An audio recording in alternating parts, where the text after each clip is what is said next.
Yeah, sorry about cutting that last stream, friends. Oh wow, you guys are going to see Robbie Williams? RW, they've got RW on their shirts. I assume that's to see Robbie Williams.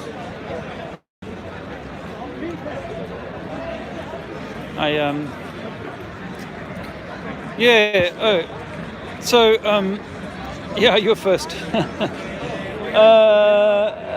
Yeah, so I'll just slowly wait for some people to come back. We were doing really well there.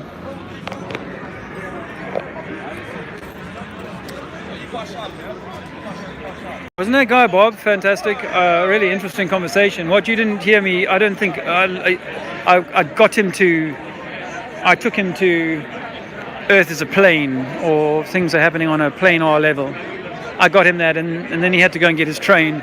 I really think he had to go and get his train. He'd been looking to his watch for a while, and but you know how it is. I built up a bit of a rapport with the man, and I guess it's just like with your family. You have a rapport with them, and then the next thing you know, you're telling them they don't live on a spinning ball. You want to smash up their Disneyland, and they don't like it very much. They don't like it very much. Hey man.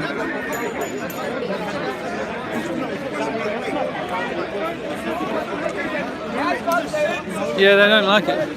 I started to listen to these guys before I started chatting to Bob. I don't know if you heard that, but these guys have got a proper.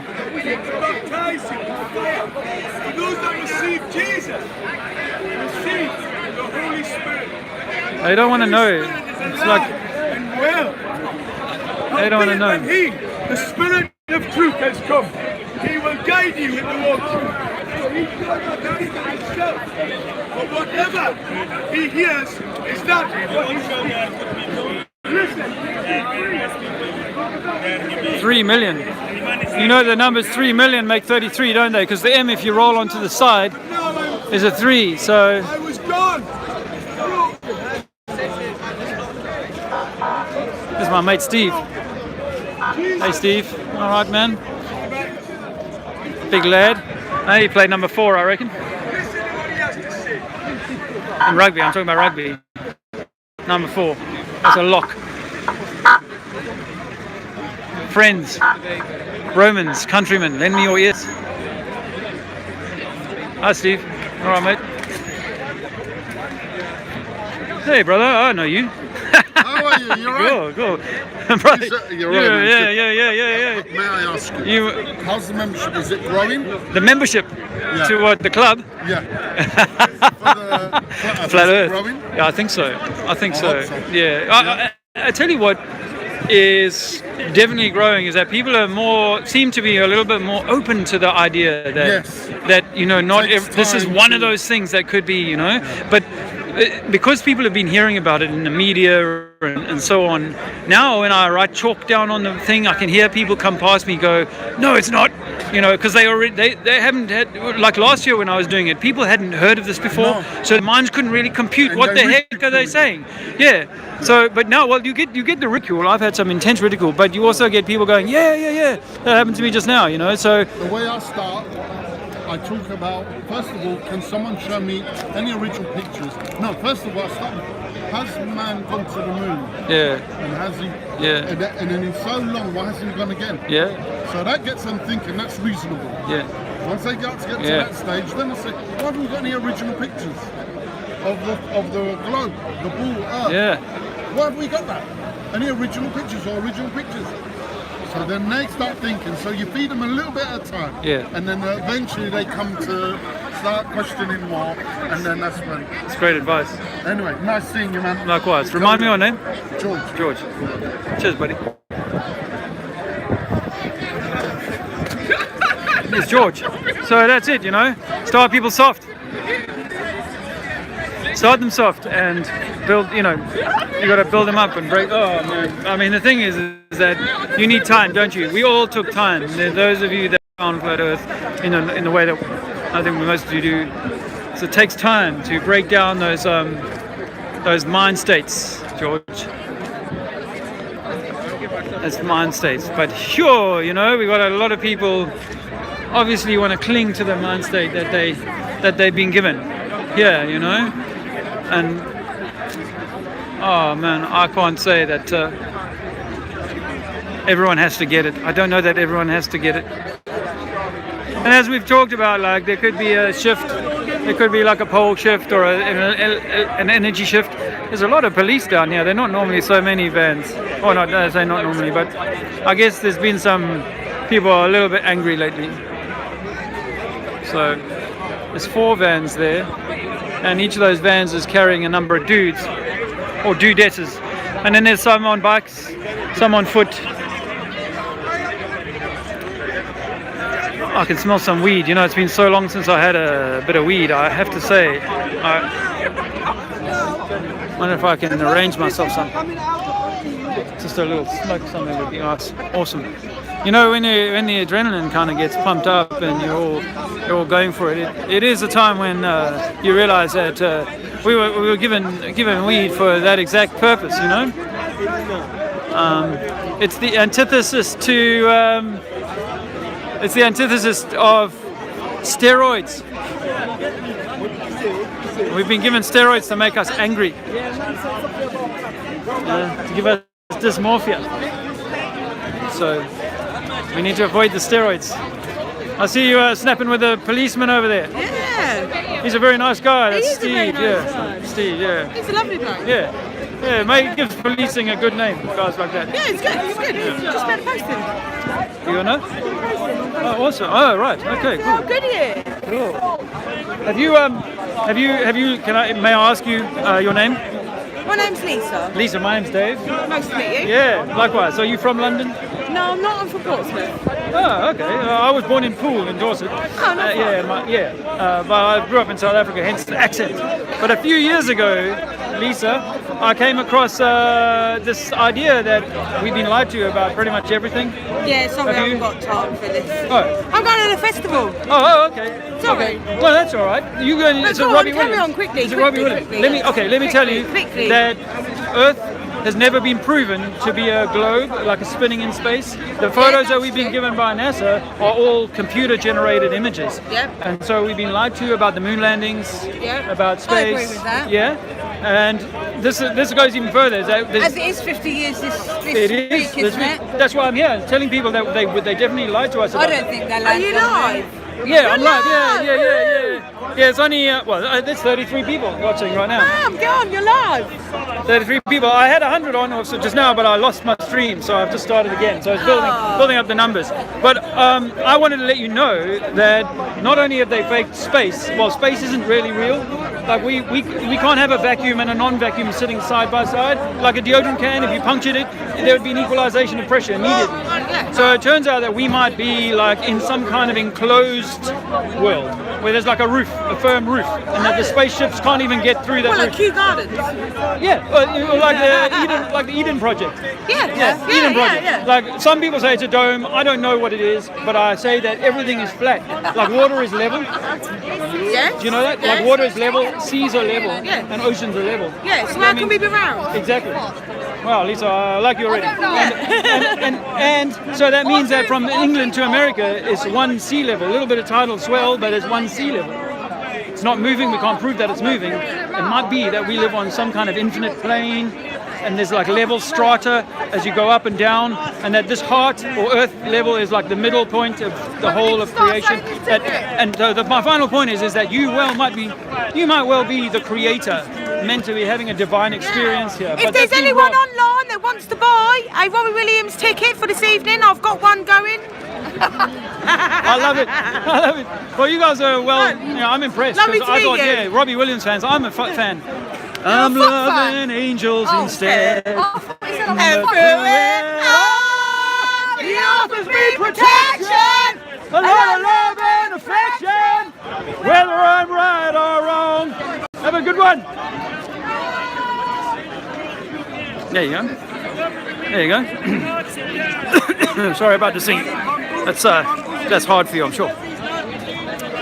Wow. It's another lovely day at Speaker's Corner. I wonder where people are though, like I mean, much respect to the Roxanne and those guys who come out once a month, but those people should be here a little more often, like every week.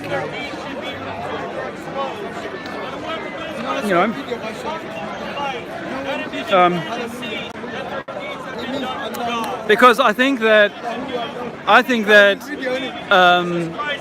I don't know about you guys, but my my YouTube is being very much curtailed. Like if I fall asleep listening to something, the next suggestion that'll come up, I'll wake up and it'll be like, fuck, I'm listening to this dude or whatever. It'll be like, how is that suggesting kind of something completely alternate to where my thoughts are at? It's saying like, if you search a flat earth movie video or whatever, the next thing that'll come up will be like some mainstream gatekeeping. And so I think that the YouTube has become a little bit of a festering little fishbowl. People are starting to bite each other because the fish are hungry. You need to get out, my friends. This is where it's at. If you want to reach your brothers and sisters, if you're serious about this and you're not just some keyboard jockey that's going to sit in your bedroom and pontificate about how bullshit the system is, then you need to get out and start acting, even if it's something on the quiet, like a little bit of chalk on the road, on the sidewalk. Even like if there's hoardings, sometimes nowadays they put like a chipboard hoarding in the front of a shop. Perfect. If you've been following me since last year, you'll know I did a shop in Kensington High Street, and it was on there for months, and so you can put the message out in those ways. Apparently there's someone in West Wickham going around putting stickers out that say Flat Earth, and was telling me about them. Of course, we had John Thor down recently, and he dropped a few stickers in my neighbourhood. But I am encouraging you to kind of, hey, get a little patch. Maybe you need. It's nicer to have somebody with you. I'll be honest with you, to build up a crowd. You know how like those people do who they want to draw a crowd in. They'll get a friend or two friends to stand with them, because that'll that will give people a sense that there's something going on there, something to look at, And I'm sorry I don't have any banners today, because without the chalk to stand on, I could, obviously I could, throw myself out here and do a bit more shouting at people about the flat earth. But it'll happen organically, and I'm just encouraging you guys, my friends, my fellow brothers and sisters, whether you don't like me or not. The fact is, we are some one creation here, and we've got to do what we can to open people's minds to this new idea. For example, I see you wearing a globe on your shirt, sir. Yes. Do you mind if I ask you a few questions? I'm on my YouTube channel here. I've got 30 people watching me at the moment. Okay. Perhaps I could ask you a question or two about the globe on your shirt. Would you mind? Not at all. What's your name? My name is Frank Pizzella. Frank, let me just zoom out. I'm zoom right in. I'm Dave. Nice to meet you. Where are you from? I'm from New York City. Really? Yes. Wow, there's a friend of mine who lives in New York. His name is Zoom Truth. And he does really good work. And deep inside the rabbit hole, these are people who live out in New York, and they're talking about things that have blown my mind about the way things are in the world. Where were you in 9/11?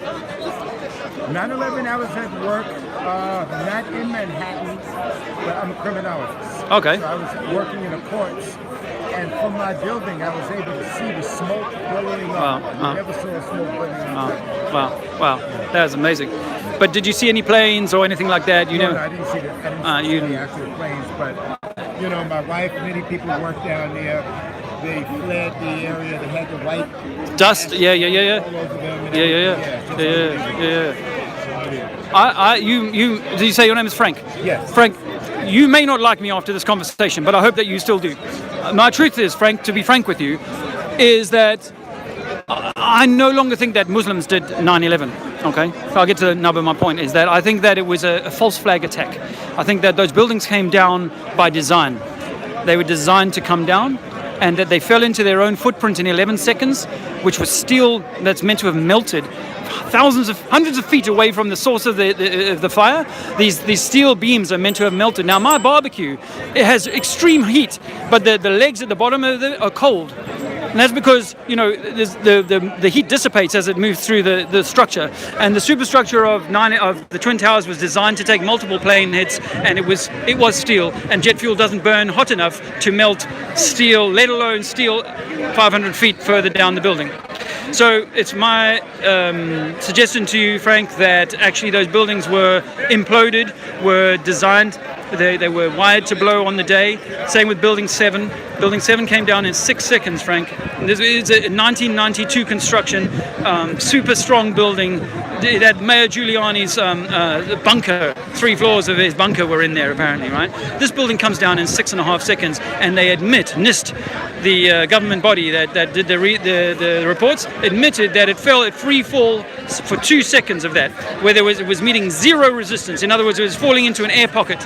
Impossible. What's your name again? My name is Dave, Frank. Dave. So yeah. Dave, who do you think is responsible?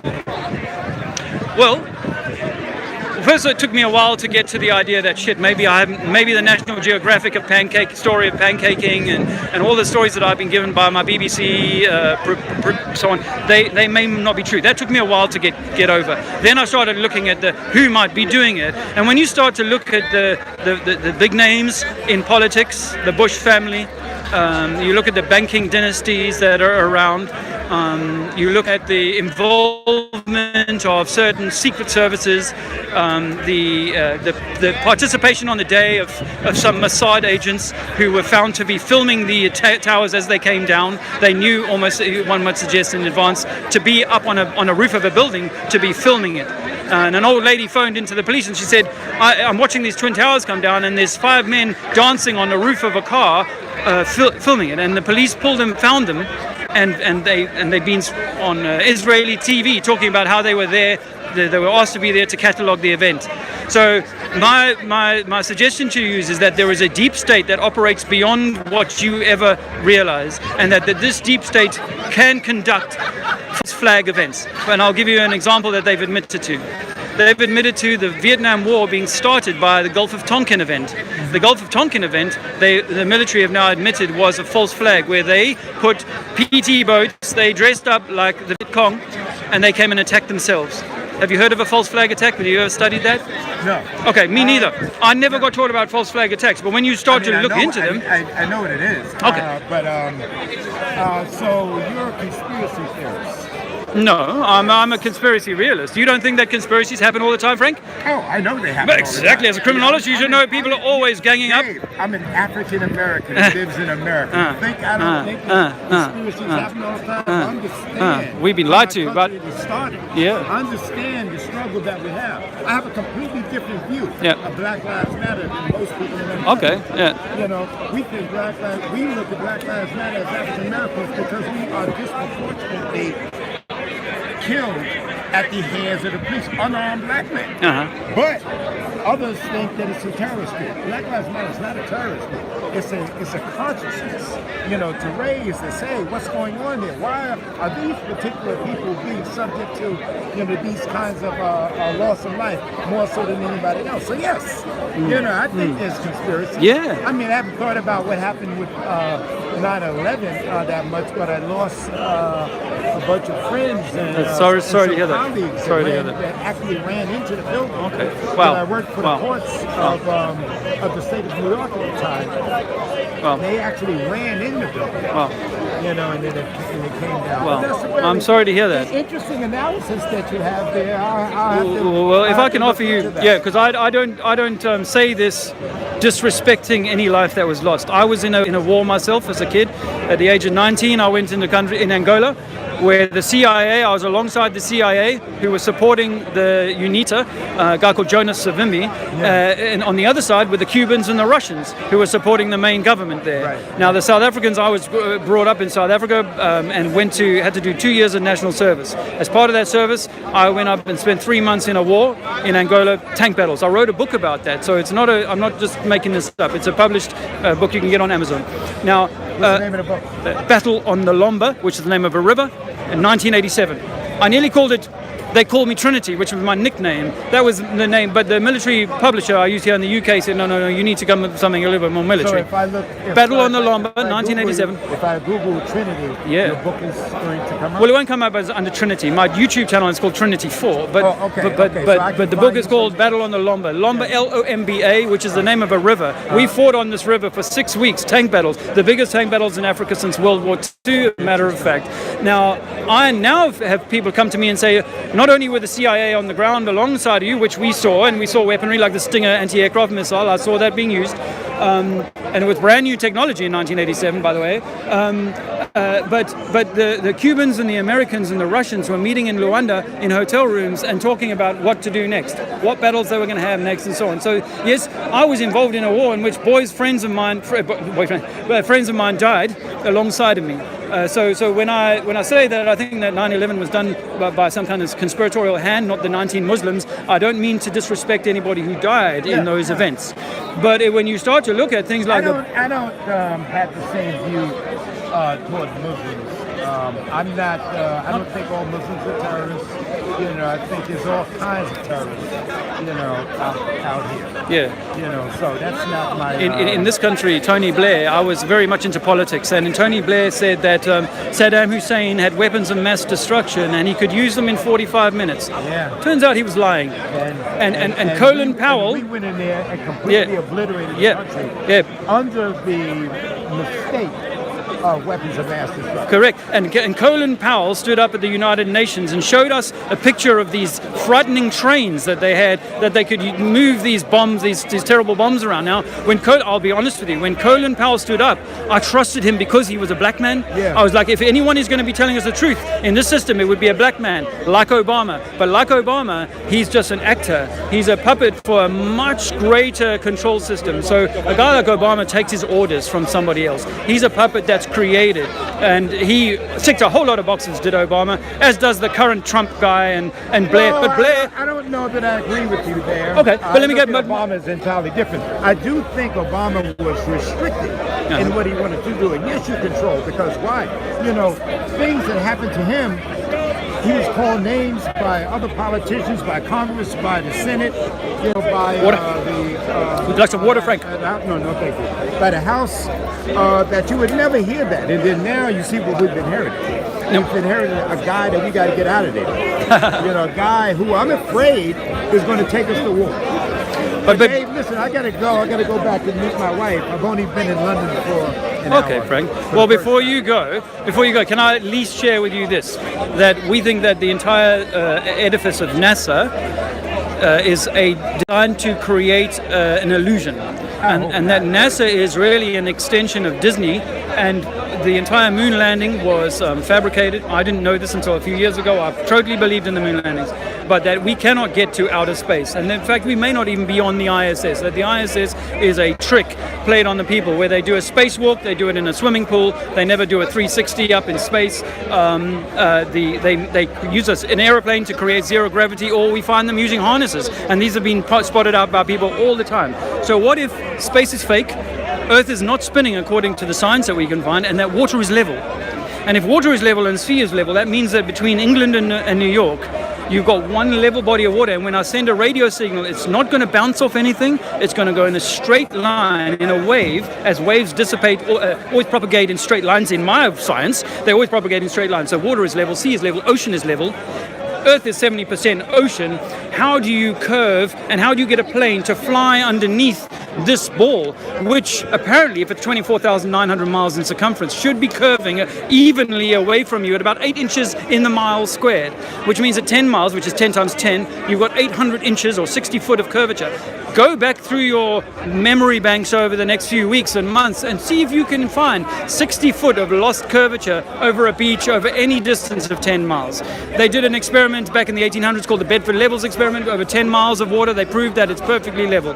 So I'm saying is that we live on a level plane Earth, that the idea that we are in a spinning ball is complete nonsense, and that this, all of these religions and all of this science is all simply a part of demeaning God's creation, and that we are the center of all creation. In fact, we might well be a fractal of God itself. and that we're here to have a divine experience, one robbed from us by these deceivers, by these collaborators who have over centuries robbed us of our true history.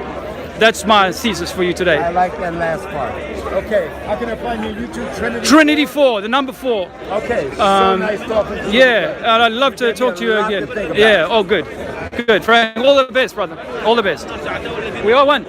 You know, we are one. And you know, I'm not for Black Lives Matter. Just by the way, you know, I think again that's just one of those control mechanisms, those tools of division.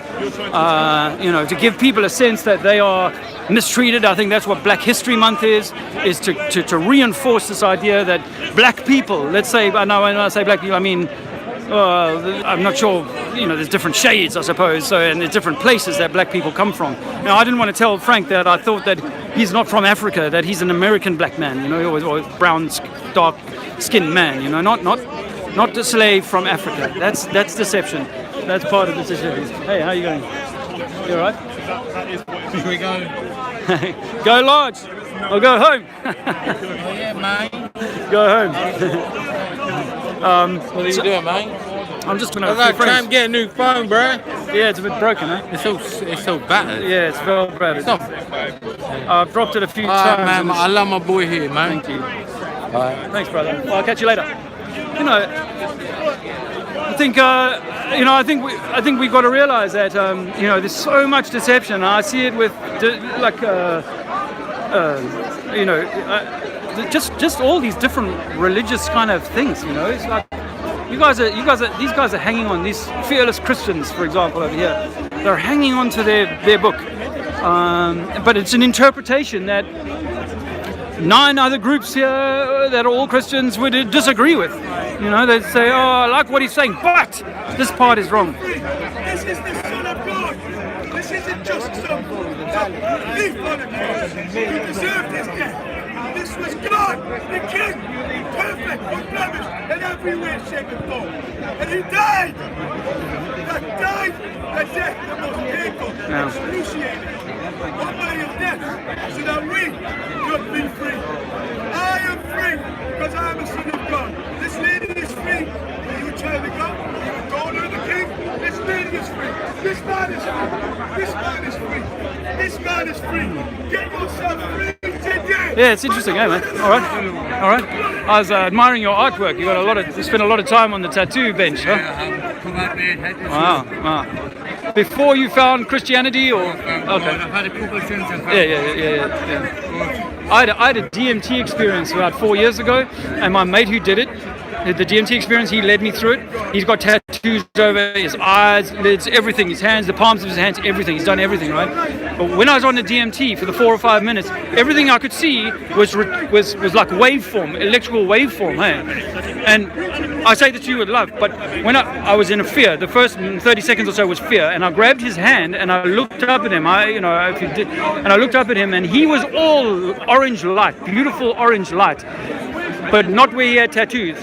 I couldn't see the light through the tattoos, and I offer that to you, not to be like at all contentious, but just to say that I've got tattoos, but I would think twice about having any more because of what I saw, because that was when I found God 4 years ago. I was an atheist, total atheist. I had this DMT experience. 4 minutes later, oh, there's God, I'm part of the creation, it's beautiful, I love it. Yeah.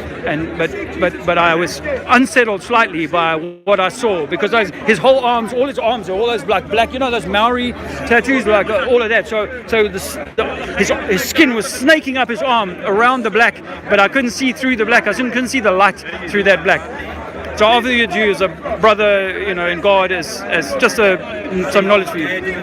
Sorry? You see God in my face. Yeah. No, it's all there, and there's nothing wrong, and there's nothing that we can kind of do. I feel like we are exonerated from our, when we go, we are exonerated from our, we are compelled. God, it compels us to do our best here, you know, and be the best human we can be. That's what I strive to now. You know, no more porn, no more alcohol, you know what I mean? I've like cleaned up my shit, or totally, yeah?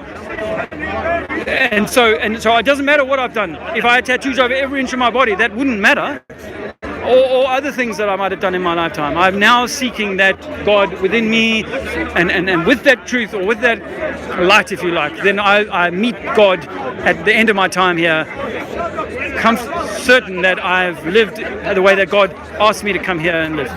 That's where I'm at. But I admire what you do, brother, and I look forward to seeing you again, yeah? God bless you too.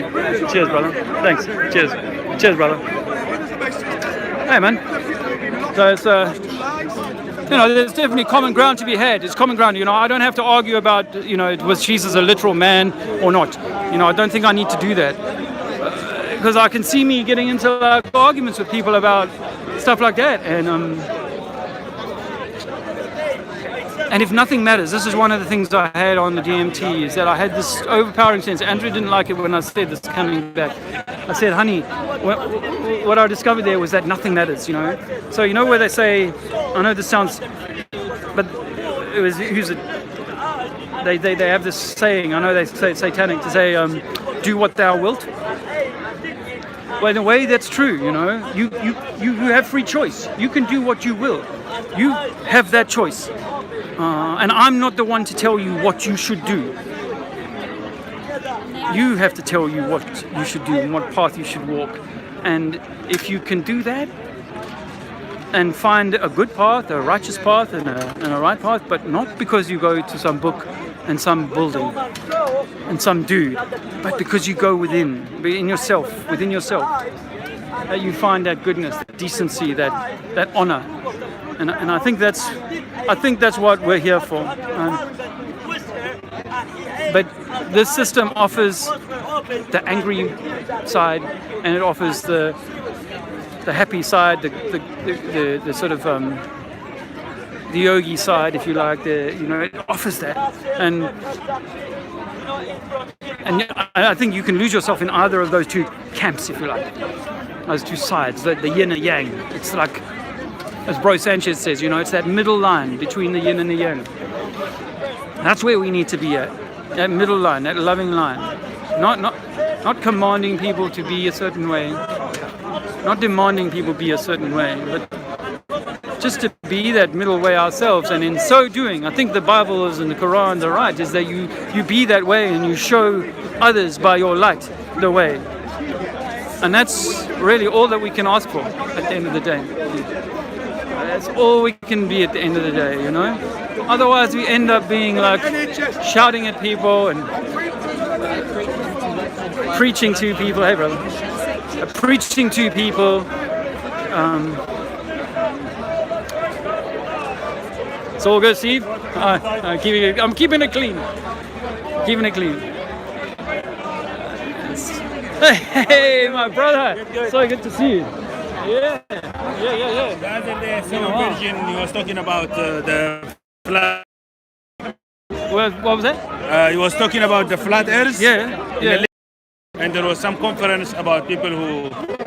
Oh yeah, the Flat Earth Conference. Yeah. The conference. Yeah, I'm going to that. And one you have gone before and you talked. Yeah. And it was you have brought a good points. Thank you. Quite good points. Thank you. I like some of the points. Oh, thank you. And I am a flat earther as well. I recently started speaking to my Facebook friends. Well done. And many of them, they thought it was a joke. But definitely, time was time. They go and grab it, yeah? Yeah. They don't understand the gravity of the matter.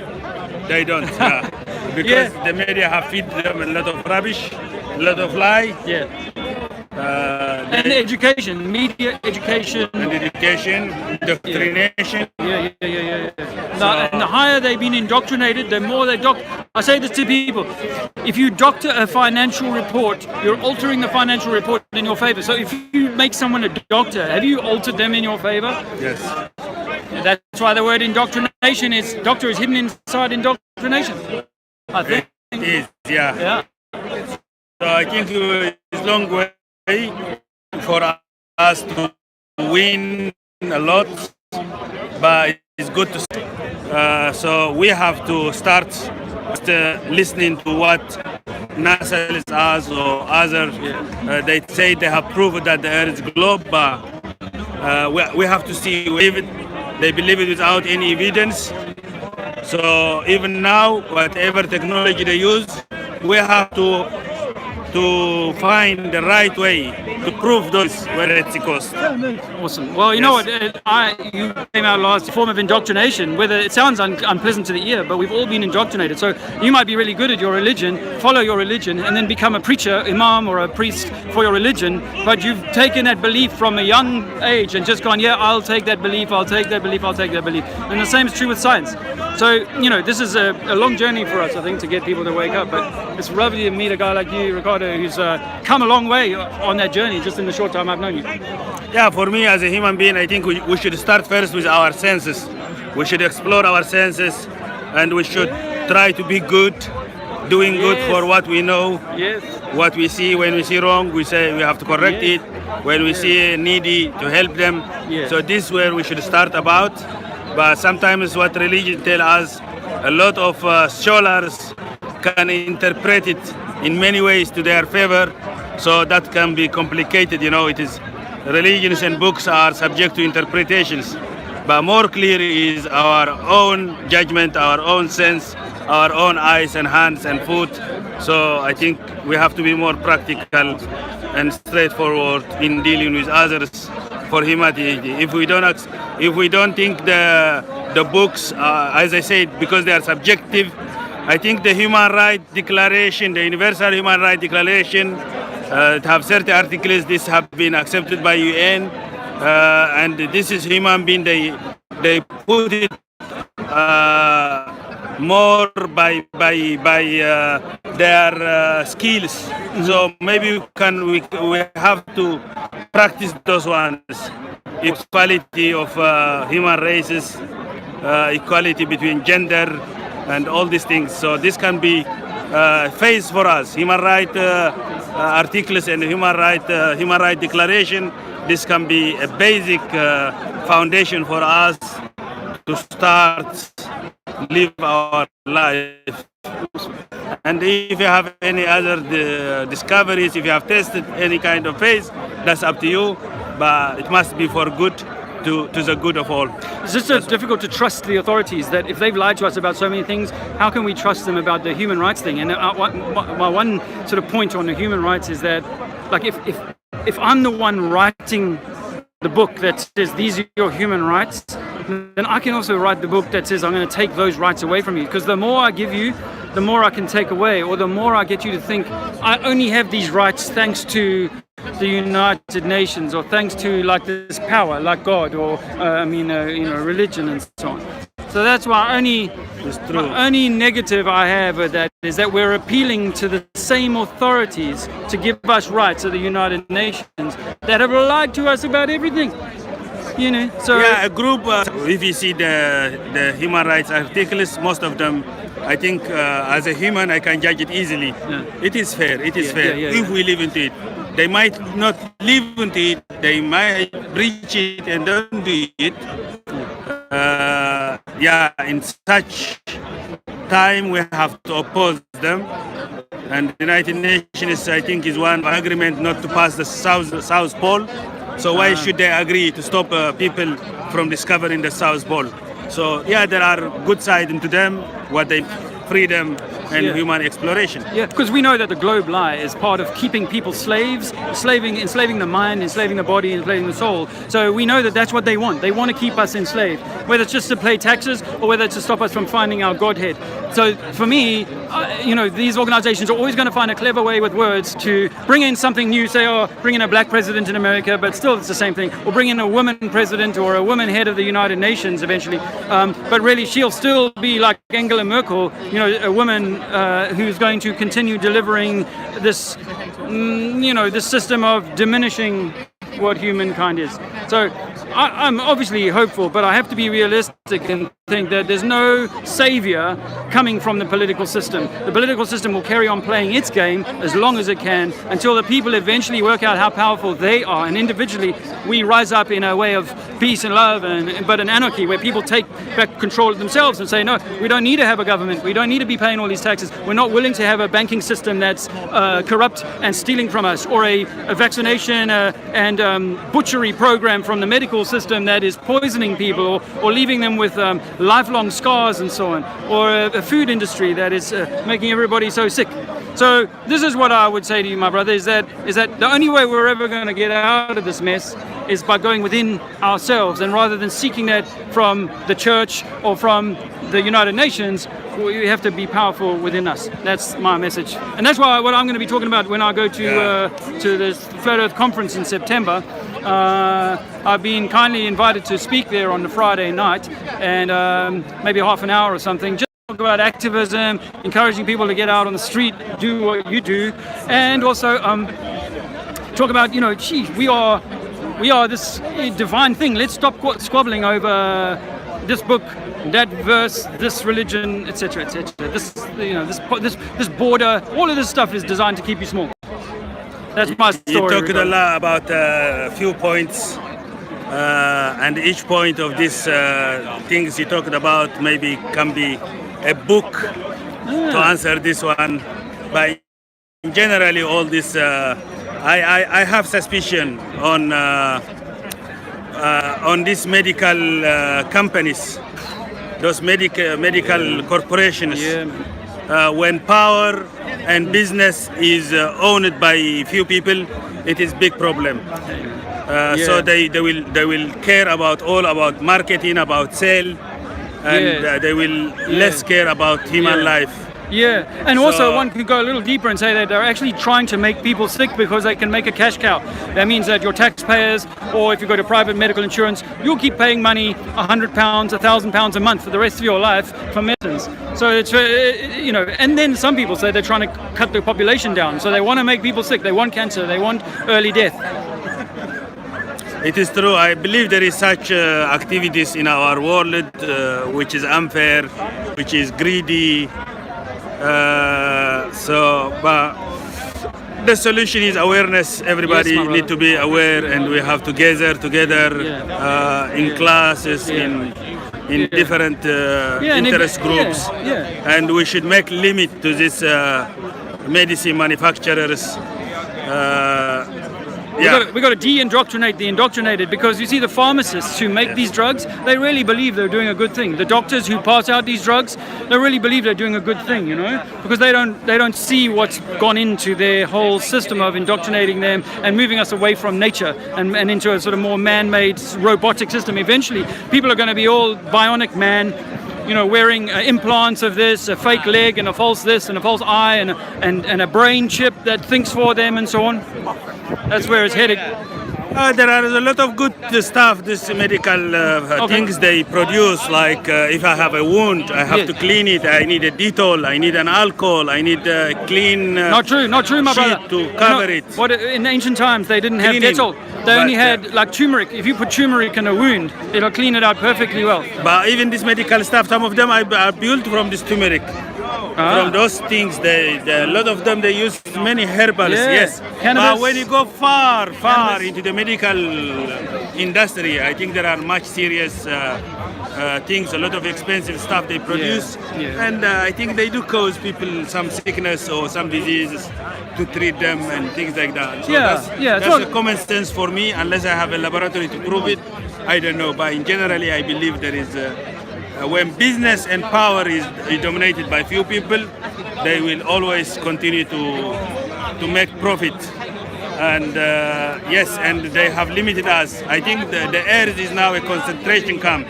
They put us in a certain concentration camp. They tell us, don't pass away from here. I think there is more resources to us, I think. And I believe so as well, according to my different kind of studies. So I think we have been put by certain powerful people in this camp, and and they control the media, they control our minds, and things like that. So Don't you love this guy? This Yes. is Ricardo. Thank you so much, my brother. It's been really good, man. Yeah. good. Yeah, we'll catch up again, yeah? Sure. Cheers, brother. Man, look at that. See that?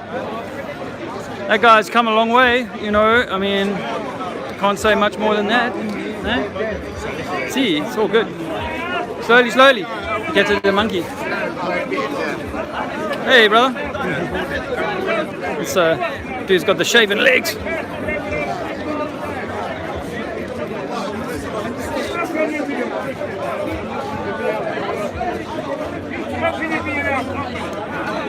There's a lot of noise here. I guess you won't be able to pick anything up. This guy's quite well known here. Speaker's Corner. I've been wanting to talk to him sometime, but just about very knowledgeable on the Quran. New movie?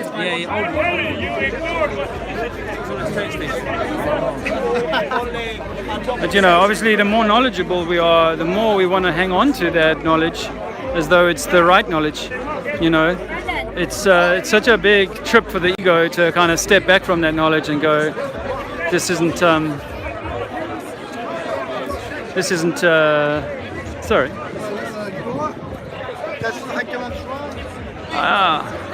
So if you didn't catch me earlier, I was much earlier, a few hours ago, I guess. I was talking to Steve, the police guy, the police liaison guy, and he asked me not to do any more drawing on the thing. You know, I'm like, come on, man, we've been doing this before. This is our thing. But so I was part way through doing this NASA fake spacing, and did you know NASA fake space? Earth is flat.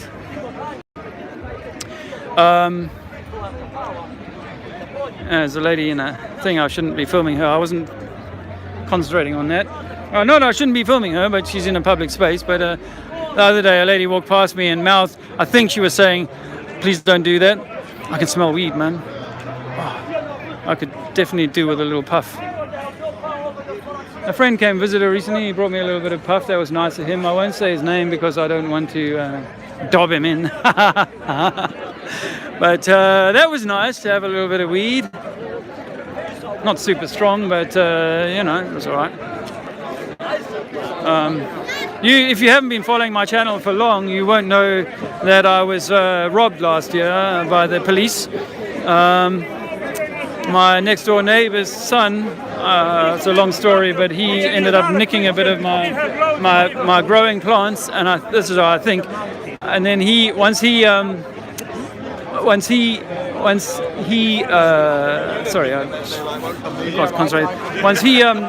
mom found that, she called the police. I wasn't selling any weed, but they stormed into my house, 8 of them, put me in a cage for the day, interviewed me. I told them off. I told them they were thieves. They were stealing from me. They found no evidence of any kind of dealing, no scales. I hadn't bought any scales because I had, this idea that I might get pinched one day, and I didn't want it to look like I was dealing.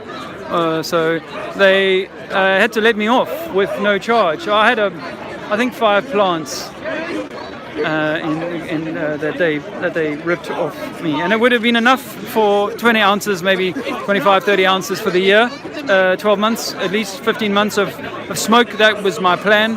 I make the oil with it, and I smoke it, and I've been smoking it for 30 years. Not at the moment, but I've been smoking it for 30 years, and I can't really afford to buy it. It's extremely expensive nowadays.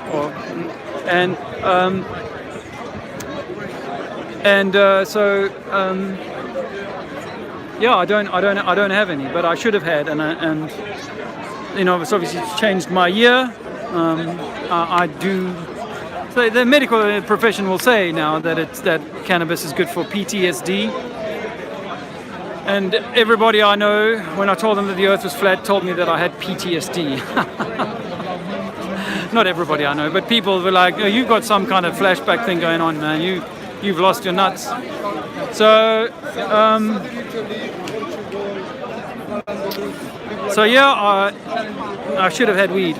And of course, I can't grow any in this house now because I'm a bit of a target for the local constabulary. They could turn up, I suppose. But they must have thought, I said to them, you must have thought I had more going on here than I did, because obviously you've wasted a lot of energy and time, and of course it's a bit of a mind fuck, really, excuse my language, but it's not pleasant to be put through that or have your family put through that. Andrea and Alexander and my niece were kettled in the house while they searched the house for a few hours and turned everything over. It's an invasion. And then just a few months later, one of the same police who arrested me came knocking on the door again, but this time because I'd been seen walking barefoot with my son, who was barefoot.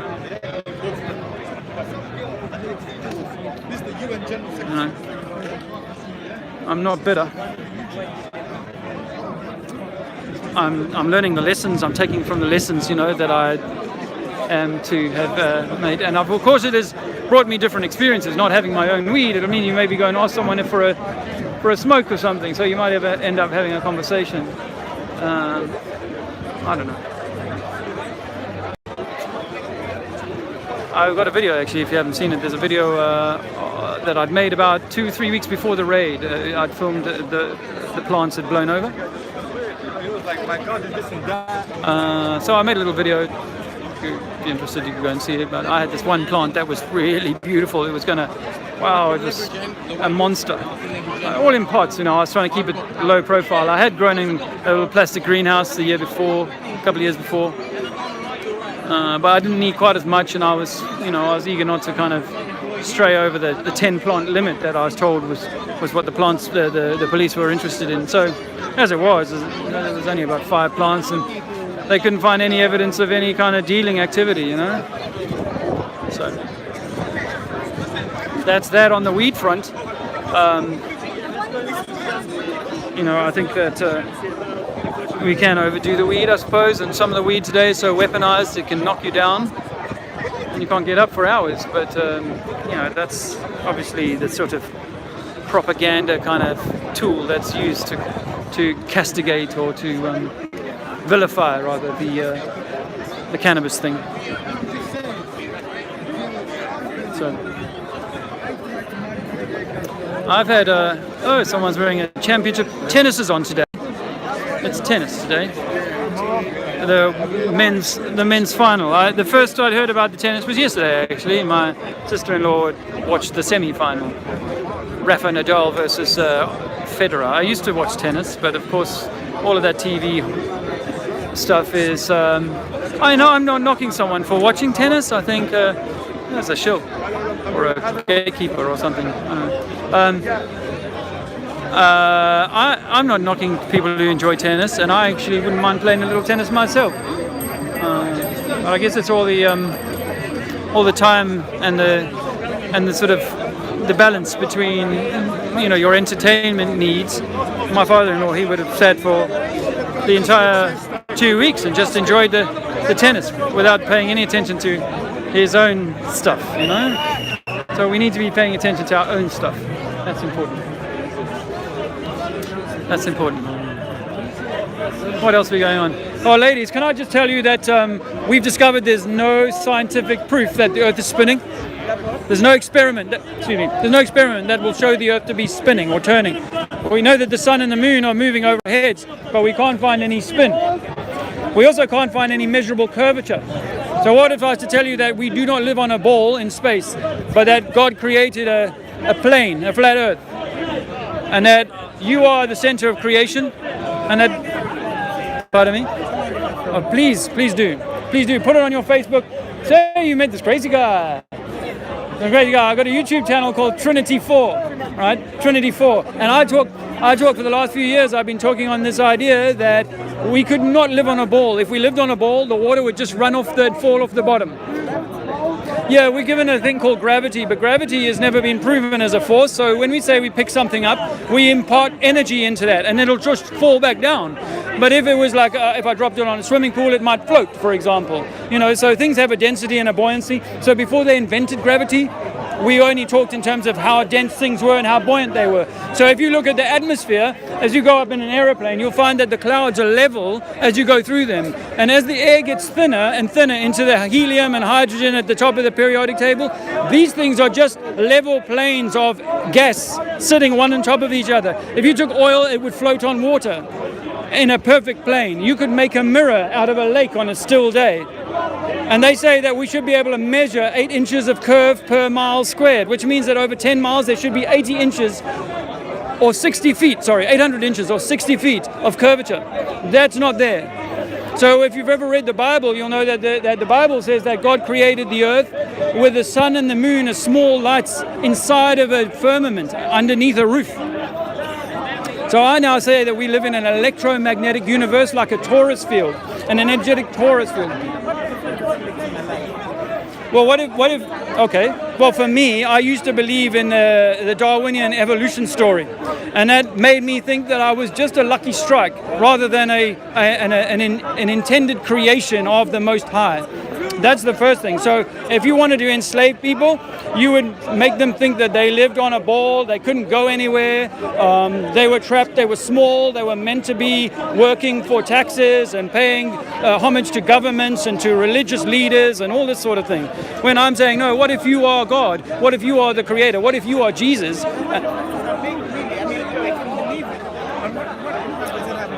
My wife used to say the same thing to me. For 2 years, I used to say it matters that whether the earth is a ball or... because it matters in your mind.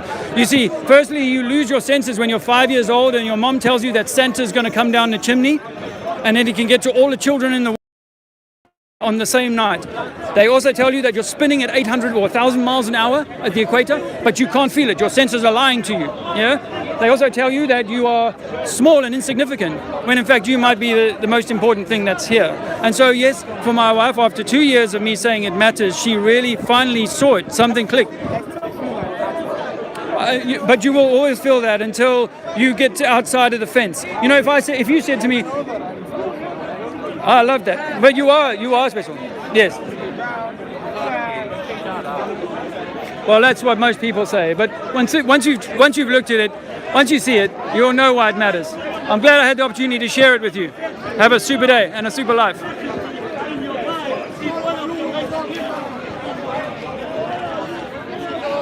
Doesn't need to be a big deal. Robbie Williams.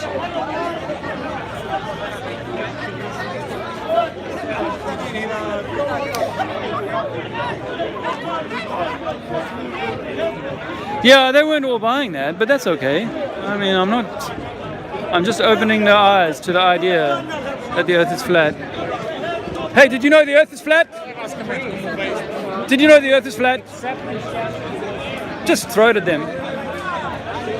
Hey, did you know the earth is flat, bro? Hey, bro, did you know the earth is flat?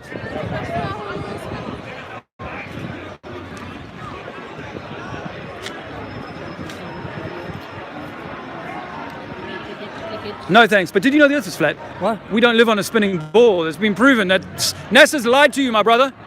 They never went to the moon, and the earth is flat. Level like a pancake. There or thereabouts. Everybody wearing their fashion gear. In fact, I shouldn't talk. I put this on today, and it's got a name, somebody else's name on it. I know, it's a little unfortunate because I haven't replaced all of my wardrobe, as it were, you know? Once upon a time, it didn't matter. Now it does. I'm not here to advertise for anybody else, other than that you are the Most High Creator somehow. You know, something very important. Hey, bro.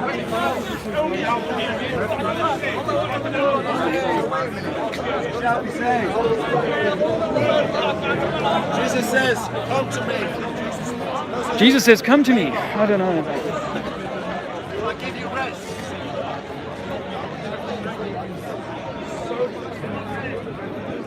Hey guys, it's been an interesting Sunday. Don't know what the time is, but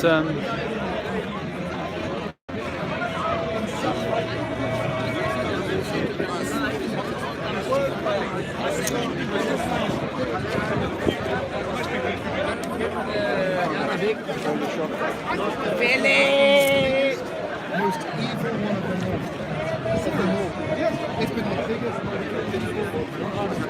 Yeah, it's interesting out here. Oh, I'm sorry, I didn't realize I was filming me. I thought I was filming out there. Yeah, it's interesting out here. But it would be nice to have a few friends. I mean, someone asked me earlier on, how's the movement or the club or whatever, and I think this is obviously one of the hazards there, is that that we get into this club mindset, this flat earth mindset. I have, you might have heard me say, I have agreed to speak at the convention in September,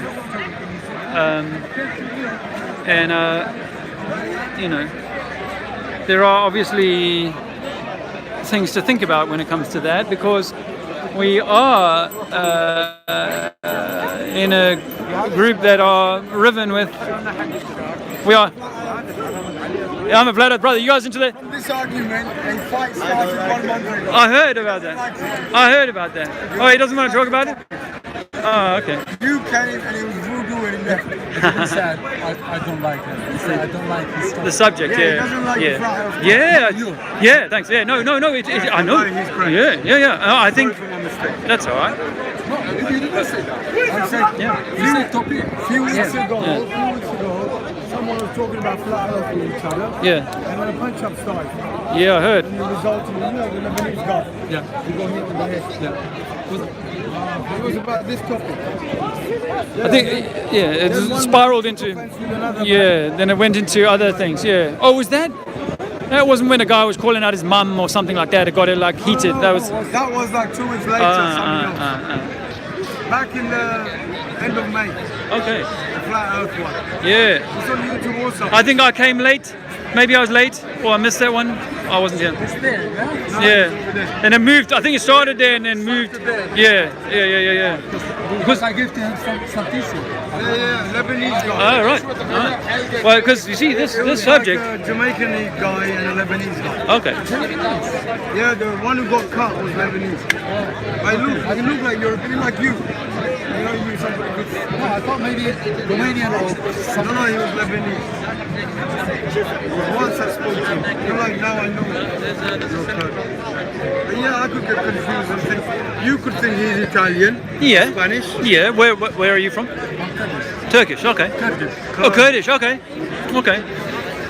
Yeah, many English people say to me, are you Italian or Spanish? Yeah. He could pass for Portuguese or Spanish. Yeah, perhaps. Yeah. It's an interesting thing. I have a Kurdish barber, or I had a Kurdish barber 5 or 6 years ago, and he and I were having a deep conversation about ISIS and the way the world is, and he says to me, Dave, ISIS is funded by the Americans, and I was angry with him, I was like, because I said, what's going on in Turkey? What's happening with the ISIS and Kurdistan and so on. So he says that to me, and then I go away and start doing some of my own research, and I realize, heck, not only did I see the CIA on the ground with me in Angola in 1987 when I was at war as a child, but it's true that the Americans or the deep state or whatever is funding all of the terrorism, most of the terrorism that's going on in the world is either being funded by the Saudi or by the Jewish, the Israelis, or by the Americans or the British or whatever. So they're creating, but this was my start of my journey. I didn't know about 9/11, I didn't know about anything at that point in time. I just bought everything that I got off the BBC. So it was a Kurdish guy who sort of turned a key for me that I was like, shit. And 6 months later, I went back and I had to apologize. I said, what? I haven't wanted to come to a haircut because I was so angry with you. This makes people angry. The idea that we've been lied to. You never know what is the core situation on the surface of anything. You have to, for yourself, go and research and see there's a lot deep in there. But so many octopuses have got tentacles there. But it upsets your entire reality. Your ego is attached to that. Stuff that comes your career. on BBC and ITV, you don't know what the hell is really true or not. Yes, this is something. Really, it's horrible. Something they've lost their power actually because of YouTube, etc. Yeah, losing their power. They still have people like Alex Jones, Joe Rogan. These people have an alternative. Yeah. To hear a different narrative. Yeah. Don't ever take the bullshit out. Yeah. Then, What did you think about it? About what was your conclusion from what you found out? I realized that that in the same way as the white South Africans were set up in South Africa by the British Empire to take over that and create that apartheid situation, and then they had it taken away from them. Well, I think the same thing is happening in Islam with Muslims. Yeah, with Afrikaners. They were given something and then it was ripped away from them, but they were given something that had already been poisoned. The well had been poisoned, and so it's the same is true with the whole. So entrenched, yeah, they didn't want to let go. Yeah. This whole idea of Islamic fundamentalism that leads to terrorism has been exploited. I'm not saying there are no fundamental Muslim dudes. No, I'm not saying that. But in the main, it is being they've created a media frenzy over something that's been manufactured by the system, and it's sort of like it was happening prior to this. Yeah. When that 9/11 situation happened, it sort of catapulted it beyond whatever was going on before. And then year by year, it's been developing. And any excuse is used to just expand it. Yeah. Well, sometimes they make the excuses. God knows what's going to happen now with Iran. This funny business going on. Yeah. But the Iran thing has been on the back burner for the last 20 years. I don't think so. You know what? Because some ships have gone there. The English have sent a ship yesterday. Oh, really? The British now? I don't watch the news anymore because, the BBC. Talking provocatively. Yeah. And the Americans are watching, and this and are watching. They're sending their frigates there, and who knows? Business, money, and oil. So next week somebody might start bombing someone. Well, for me, business, money, and oil are like the first level, entry level kind of like reasons why they do it. There's much more below that. There's 10 levels below that. The BBC, the guy who runs the BBC is a general, right? A director general. They call it a director general because the BBC is an arm of the military or arm of the government. That's a fact. That's a fact. And the Russia RT, Al Jazeera. I nearly said Al Qaeda. Al Jazeera. RT is like the Russian government. Fox News, CNN. Fox News, CNN. More Jewish. They're all the American media is mostly Jewish. Yeah, and yeah. But they've got to be clever because they've got to also keep the left wing or the leader. Who's that? No, the Trump. Yeah. Trump. The man who goes by tweet. Crazy man. He had a surname Drumpf before, Drumpf, German surname. It comes as no surprise that he's connected in with the Jews. He's connected in with this Epstein character. He has a lot of those towers everywhere. Yeah, but he. Tower in Moscow. Oh, really? I didn't know that. Moscow. He's got Trump tower there. He wants to build Canada. He wants to build another one somewhere. Yeah. He wants to build one in Korea. Also, that's why he's getting money for the. Really? He has one in Canada, very long. And he lives in there. I'm not sure, but I think he's Washington. Oh yeah. Some say that. I mean, some they can't be sure that even Barack Obama was American, but when who you knows? go right up to the apex of the rich of everything. Yeah. Then everybody's connected with everybody. It seems that way. One, the Jewish one, yes. that one. Yes. Well, Freemasonry is a good example of that because Freemasonry has got Islamic chapters. It's got Black African chapters. It's got white chapters. Right now you got Imran Khan, who's the Prime Minister of Pakistan. His wife was Jemima Khan. His daddy was the man that the gold banking. The Marmite. Oh yeah. That's in a little margarine thing. That's horrible. Yeah. That's her daddy's little thing. Wow. That's where the big money's come from. They say that most of the presidents, the American presidents, are all linked to the royal family somehow, like bloodlines, within a few steps of each other, and that every presidential candidate in the last few elections has all been. Hey. Turkish. Well. Kurdish too. Okay. Cheers, bro. Yeah. No, it was a Kurdish dude that kind of started me. That was going shit. I don't know a lot of stuff, I just published a book, so I was paying for haircut. Your hair there. Yeah. Because once I saw a video of yours some years back. Yeah. You were talking about your youth and your physique and situation for your age. It's in a video on YouTube. Oh, okay, yeah. You must remember. So you're saying you look young, you're 50 something. Yeah. But if that's your real hair, Yeah, that's my real hair, man. I wear this because I'm balding. Oh, okay. Well, he's got good hair. there are ways you can try and. I know someone who's addressed their. 2 weeks ago, they come up with the magic trick to grow the hair. Well, because it's apparently like a parasite that causes baldness, and you can actually attack this parasite. My wife follows a doctor. Soon there'll be something on the market. You spend a couple of $1,000, you get it back. Well, you might not have to spend much money at all. You know. Kill that bacteria. Yeah, if you can kill that bacteria. So there's a number of ways people have said they've done it. Some people, I know a guy who's done urine therapy, where he rubs his own pee on his head every morning, and he says his hair's grown back or gotten thicker. So you know. Something to do with urea. Yeah. Well, most beauty products have got urea in them, you know. So, and in terms of some of the medicine for diabetes and something else. An illness that females have. That utilizes more serum. Okay. Well, actually, your mother's when you're in the womb, in amniotic fluid is mostly urine. It's 75% urine, something like that. But my wife follows someone called Dr. Jess on Instagram, and her partner, she has treated his parasites. Now you need to go to a naturopath, a natural doctor who can test for parasites, and if you find what parasite you have, is you it can treat. genuine on the level, or is it On the level. like your flat earth theory? On the level. No, this is a real. I mean, these are legit people. They're saying, look, this is what we've done. We're not selling you anything. We're telling you this is how you can go and do it.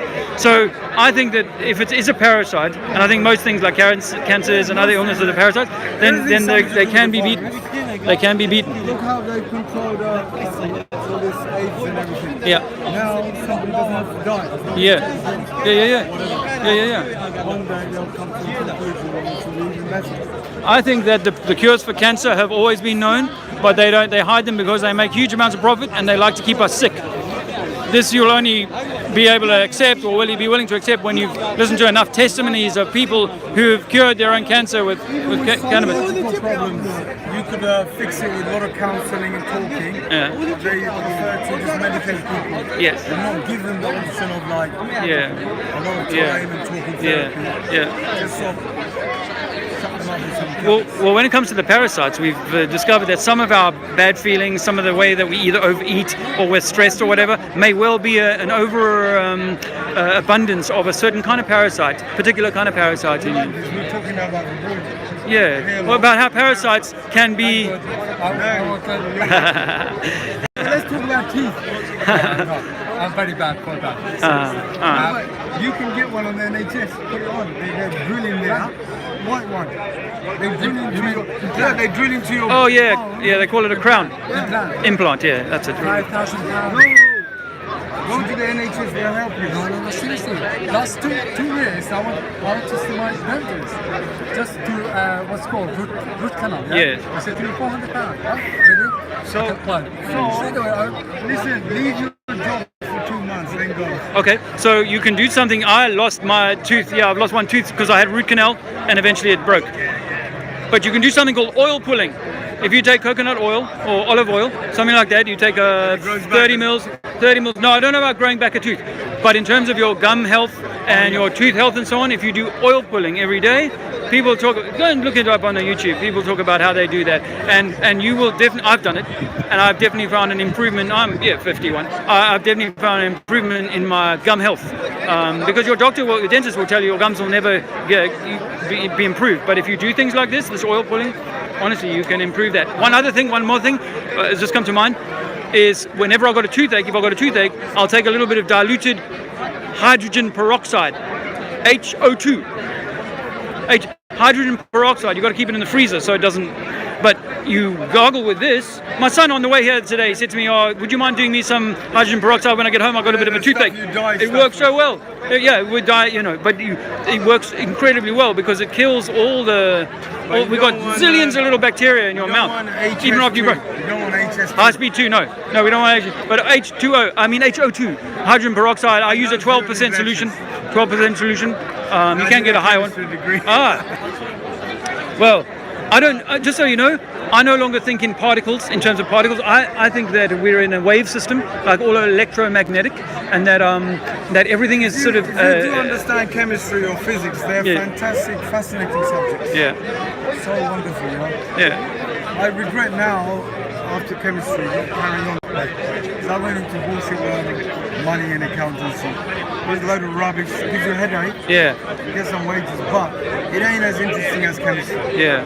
I did a chemistry degree because it's failed medical bullshit. Have you? I've seen people try to do experiments in a vacuum chamber, where they take rocket fuel and they try and burn it, or they use like one of those jet, what do they call them, drones. If you do chemistry, you'll learn certain things about a lot of like little rocks and things like that. And you can tell you they don't do nothing. They look like a bit nervous. If you go down to the surface and throw it, they'll explode like a bomb. Yeah. It's really fun. Yeah. It ain't fun. You get arrested. But I wanted to bring this round to my topic. Hello, brother. Thank you, brother. Cheers. Thank you. That's okay. I don't care what your background is, what your belief is, you're a human being and you deserve love. Thank you. Thank you. Thank you.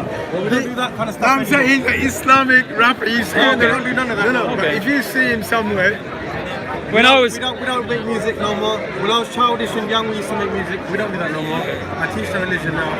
Cool. I've sat underneath scholars and shit for the last 2.5 years, just recapping my education, and I realised that Christian, Jew, you've left all that behind. Yes, Christian, Jew, and Muslims, they all deserve respect and love and affection. I love We're all that. living on earth.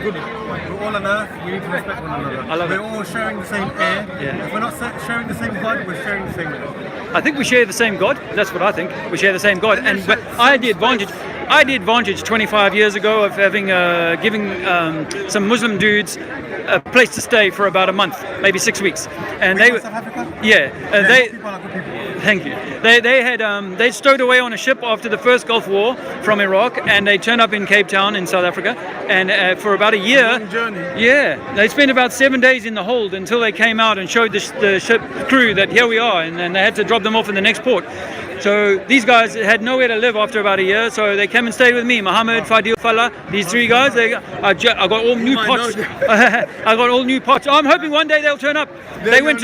Afterwards they went to Sweden because they could get better treatment there. So they left South Africa, burned their passports in the plane or threw them in the toilet, and then went to Sweden. But they stayed with me. So I, as a young man at 25, I got the opportunity to spend time with Muslims and realize how much we all have in common. It would be so fantastic at? I don't know what you do for a job. Yeah. But you know what would really be so beneficial for us as a community from you? Is traveling the world, tasting everyone's cultures, foods, and recording. Yeah, that would be awesome. You're doing it. Thanks, brother. You would make an excellent YouTuber. Thank you very much. Thank you. What's your name? My name's Asif. Asif. I'm with nobody. That's me too. Independent, modern day Muslim. Love your neighbours, whatever they are. Thank you, Asif. I'm Dave. I'll see you again. Stop giving the police stress and headache. Yes. Thanks, brother. He's a good rapper. A good rapper too. Yeah. If you saw him, like he's left that world now, but he uses the F word a lot, and he raps really good rhythmic. Ah, wow. He used to do it. I saw him 3 years ago over there in the mall block, and people were shocked the way he's now turned up as a devout Muslim. Jamaican rap. Last few years, I met one English gentleman. Yes. A very filthy language. He said to me, I hated Islam. I hate it, okay? And then I went to some Muslim countries. After that, I was thinking, religion's bad. Me, you, it's bad. Religion's not bad. For example, I'm Muslim, I'm not Catholic. I can't say, Christianity is very bad. Yes. Well, also we've been kind of led along a certain path, which is why I say in the Shia, Sunni, the guys can argue. Trinity 4 is my channel. Trinity 4. Yeah, this is live actually. Yeah. Please do. Yeah. I did two streams earlier. We have spoken before. Yeah. Maybe about a year ago. Yeah. Well, I'm trying to share love. And I realized that the lady who's the boss of the flat earth. Kind of the leader. Roxanne. Roxanne. First time, once she said that, she said Earth was flat. Yeah. I said, no. Shut up. Really? That's what he thinks too. Yeah, first time, it was new. That's right. Yeah. Yeah. Yeah. The message gets better and yeah. You know what? Yeah. I still, Yeah. I'm still like, you know, I'm on the fence. Oh, okay. Yeah. I still can't come down to Yeah. accepting flat. Okay. Well, it took me a while, I think it may have been like understood as being the real thing. Yeah. Way back, you know, like in history. Yeah. And how, I don't know, 1,000 years ago, whenever, the Romans, etc. You know, astronomy people and all that discovered their ideas. Stay in peace, guys. You gotta go? Likewise. I'll see you again. Yeah, I'll see you later. Wallahi, I can see you in a bit. Yeah. Well, I mean, I don't. I still can't. I don't disrespect your point of stance on it. Yeah. But I still can't agree with it. That's okay. I can't. My whole family, most of my family don't agree. I can't fathom your logic and whatever I believe and what For the standard knowledge is, you know. Yeah, no, fair enough. I mean, this is the kind of the cleverness of this deception, which is why people say it's like. I could understand that we have a globe, and it could be upside down. Okay. So you know the way the map is shown. Yeah. It could be upside down. That can make sense to me. Yeah. Because that's just the way of perception of how the universe is like mapped and shown. Okay. In school and education, whatever. Yeah. But the flat Earth business, I can't. I've thought about it a long time. You know, like you said, there's an end. Nobody's gone there, and nobody's seen this and that. Yeah. Well, yeah. There is a. I mean, there are limits on how far we can travel on the because Earth. you know the ships and all that. Yeah. Why wouldn't they fall off if there was an end somewhere? Because once upon a time they thought the world finished near Portugal and Morocco. You know that was the end. Yeah. Do you know they found pyramids? They went all the way down to New York. And but you know they found pyramids on all. Come back to China. Okay. Yeah, I mean those things I can explain, but you know they found pyramids on all the continents now, right? Yeah. In America, Europe, which means that South America, So which means that people knew about each other because they wouldn't have just by mistake accidentally built the same structures. Or it could be like these things you have on. It could be, who knows?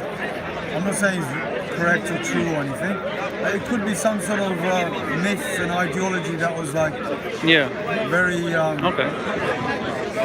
commonplace thousands of years ago. And they all went around from this country to that country, adjacent to each other. And then it spread around the world. And everybody did that logic of making pyramids or something.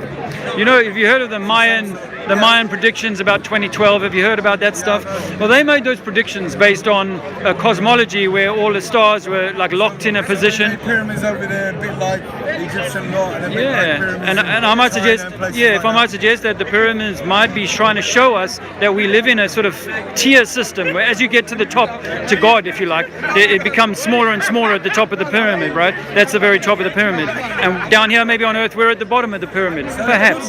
So those could be in that primitive understanding that was their kind of logic. For a godly thing up there. But now, just like the name Israel. Okay. It's just if you chop it up into Isis, Ra, and El. If you chop it up into the three bits. IS. And then Ra and Sun. then El. Elohim, and the electrical. And then Allah is the Al. And the El. The one God. Or. And then Ra is the Egyptian sun or moon god or whatever. What if Allah stands for arm, leg, arm, head? 5-pointed star, which is because God is, as it says in the Quran, is closer to you than the jugular vein in your neck. So maybe God is within the temple, which is inside of your skull, and actually the creation is kind of right here. So if the Catholic Church gave us the Big Bang theory, right? Well, you may not know that, but a guy called George Lemaitre, he's a Catholic priest, and he gives us this theory of Big Bang. And then it turns out, I was reading yesterday in Crystal Palace that is another priest that kind of comes up with some of the dinosaur stuff. Some of the dinosaur stuff. Hey friends. Some of the dinosaur stuff, and so it turns out that the religious orders have been behind evolution. Now, why would they be behind evolution? But for the diminishment of the humankind. So to get to your question about what about water falling off the edge, if I was to ask a guy who believes in a ball, what about water falling off of the bottom, he'd just say gravity. Right, so could I say gravity? The ships won't fall off the edge and water won't fall off the edge because of gravity. Your answer to that problem is that there's some sort of gravity-like force. Not really. I'm just asking you to think about if I could use a magical word and say that. Well, you could use gravity. Yeah, because it's like we can't just keep it there. We can't demonstrate gravity other than to drop something, but to actually get water to stick to the underside of a wall and a river Nile to run up the side of a ball and stuff like that, we can't prove that.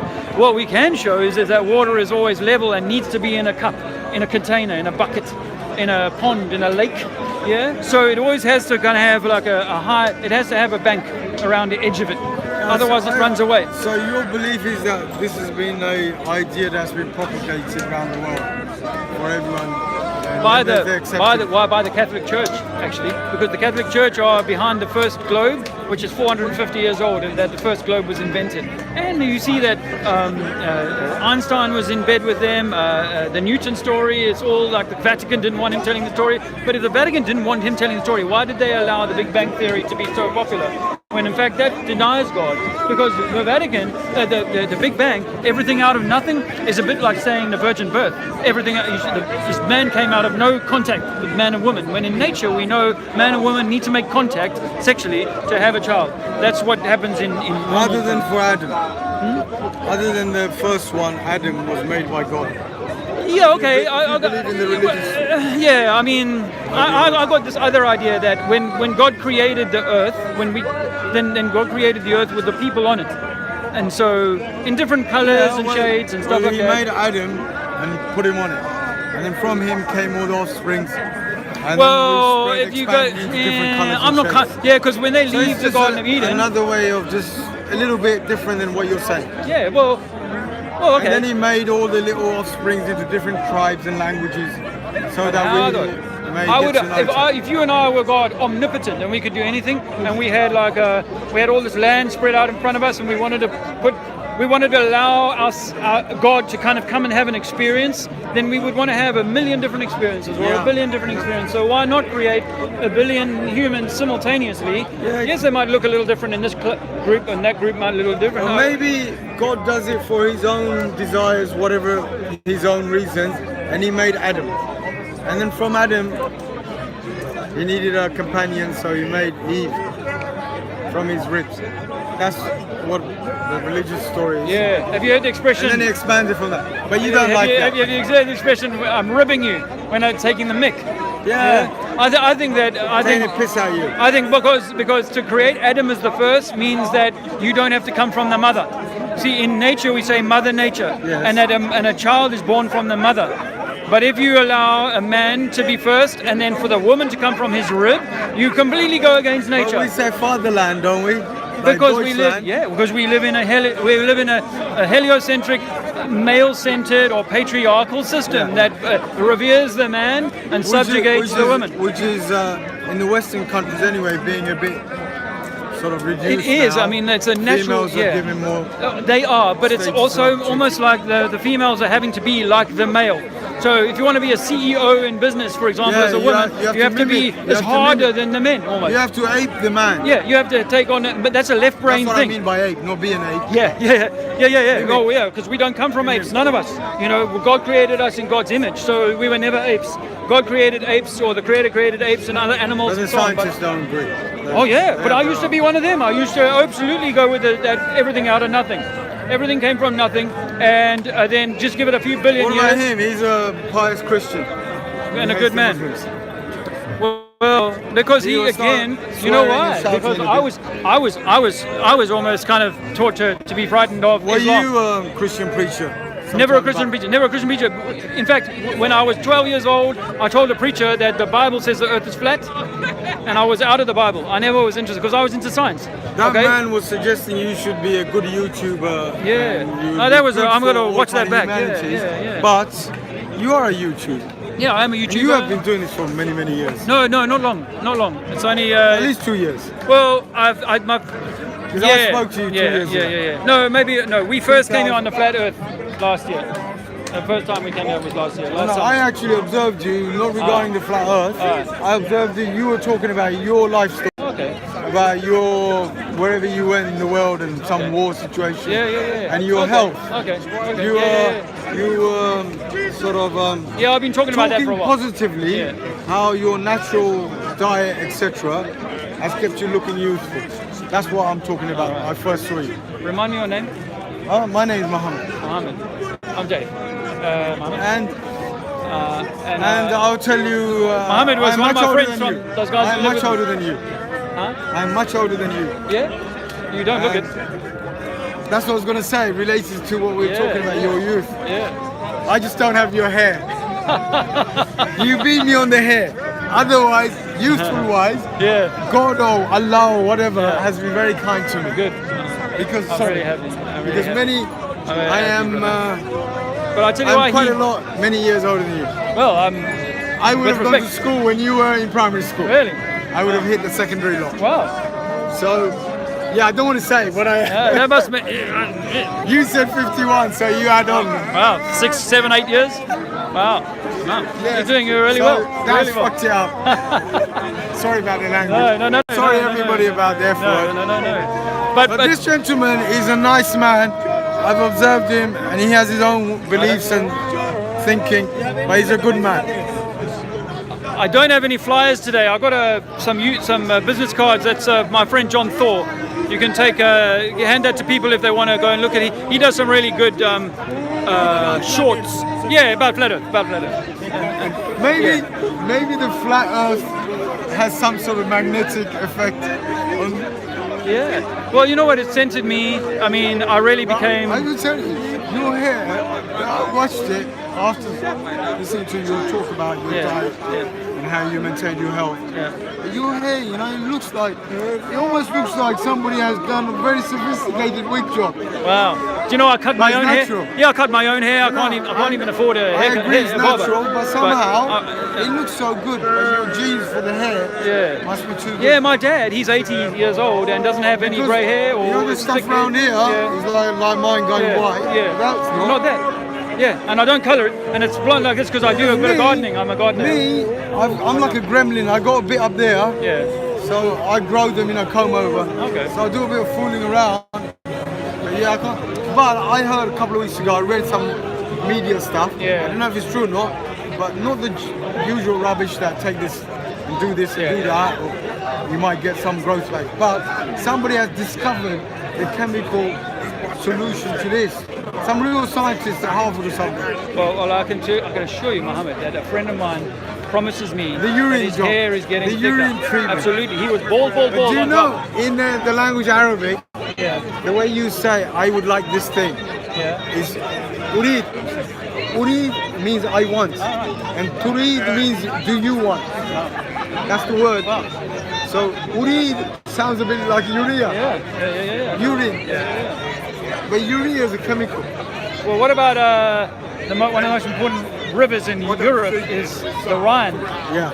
So your Rhine might be the most important river. You're right. Yeah, you're right. You're right. As you say, the medical profession use horse wee and pig wee and human wee even. You know the horse urine is used in a pill that females take for something. I don't know what the illness is. There is an illness. Well, so to counteract it. So it turns out all your skin is grown in the womb from urea, from the urine, and the hair and everything. Your lungs, they're all formed from that. So maybe something. Look into it. Maybe something to do with people who have females who have fertility problems, and also something to do with the menopause. Yes. Well, keep the menopause at bay a bit more. Keep looking. There's some pills that are made with horse. Yes. Oh, absolutely. Urine. Oh, with the P word, you like to say. And urine. I've been talking to you, man. You're gonna make me expose me on the YouTube. No, Mohammed, that's good, man. I'm just a good humble Muslim. Hey, we're all good. We're all good men. We're all good men. And this guy, he's been deceived. That's why he doesn't like Muslims because him and that's his girlfriend. I call them the dynamic duo. Oh, okay. The Fearless Boys. Oh, that's them two. They in a couple of hours, as it gets dark, they bring the filthy stuff comes out. Words. See, I think if he doesn't like it, that's good for him, and you should just let the Muslims do their thing. Yeah. But it's when you fear someone. It's when you fear. Nobody would, consider. But once upon a time, I was very good, close friends with a Mennonite Christian lady from Vancouver. I mean, if you know what I mean. I won't say it on here. Yeah. I almost married her. A Mennonite Christian who comes from an Amish community. Wow. They dress in black. Yep. They dislike things like this, television, yes, cars. They're men dressing black, keep long beards. They believe in farming with the hand. Yeah. They come from Holland and parts of Germany. But these lot that I knew had history to do with the Nazis. So they had to escape to a place called Abbotsford in British Columbia. Vancouver. Right. On the Vancouver Island. Yes. It's strange, isn't it? Wow. A bloke from wow. was involved with a girl from that community. But her dad lied to me because he thought that this guy knows she was studying here from that place. And she knows this man who would like protect her as a friend. She was in trouble down here, somewhere around here.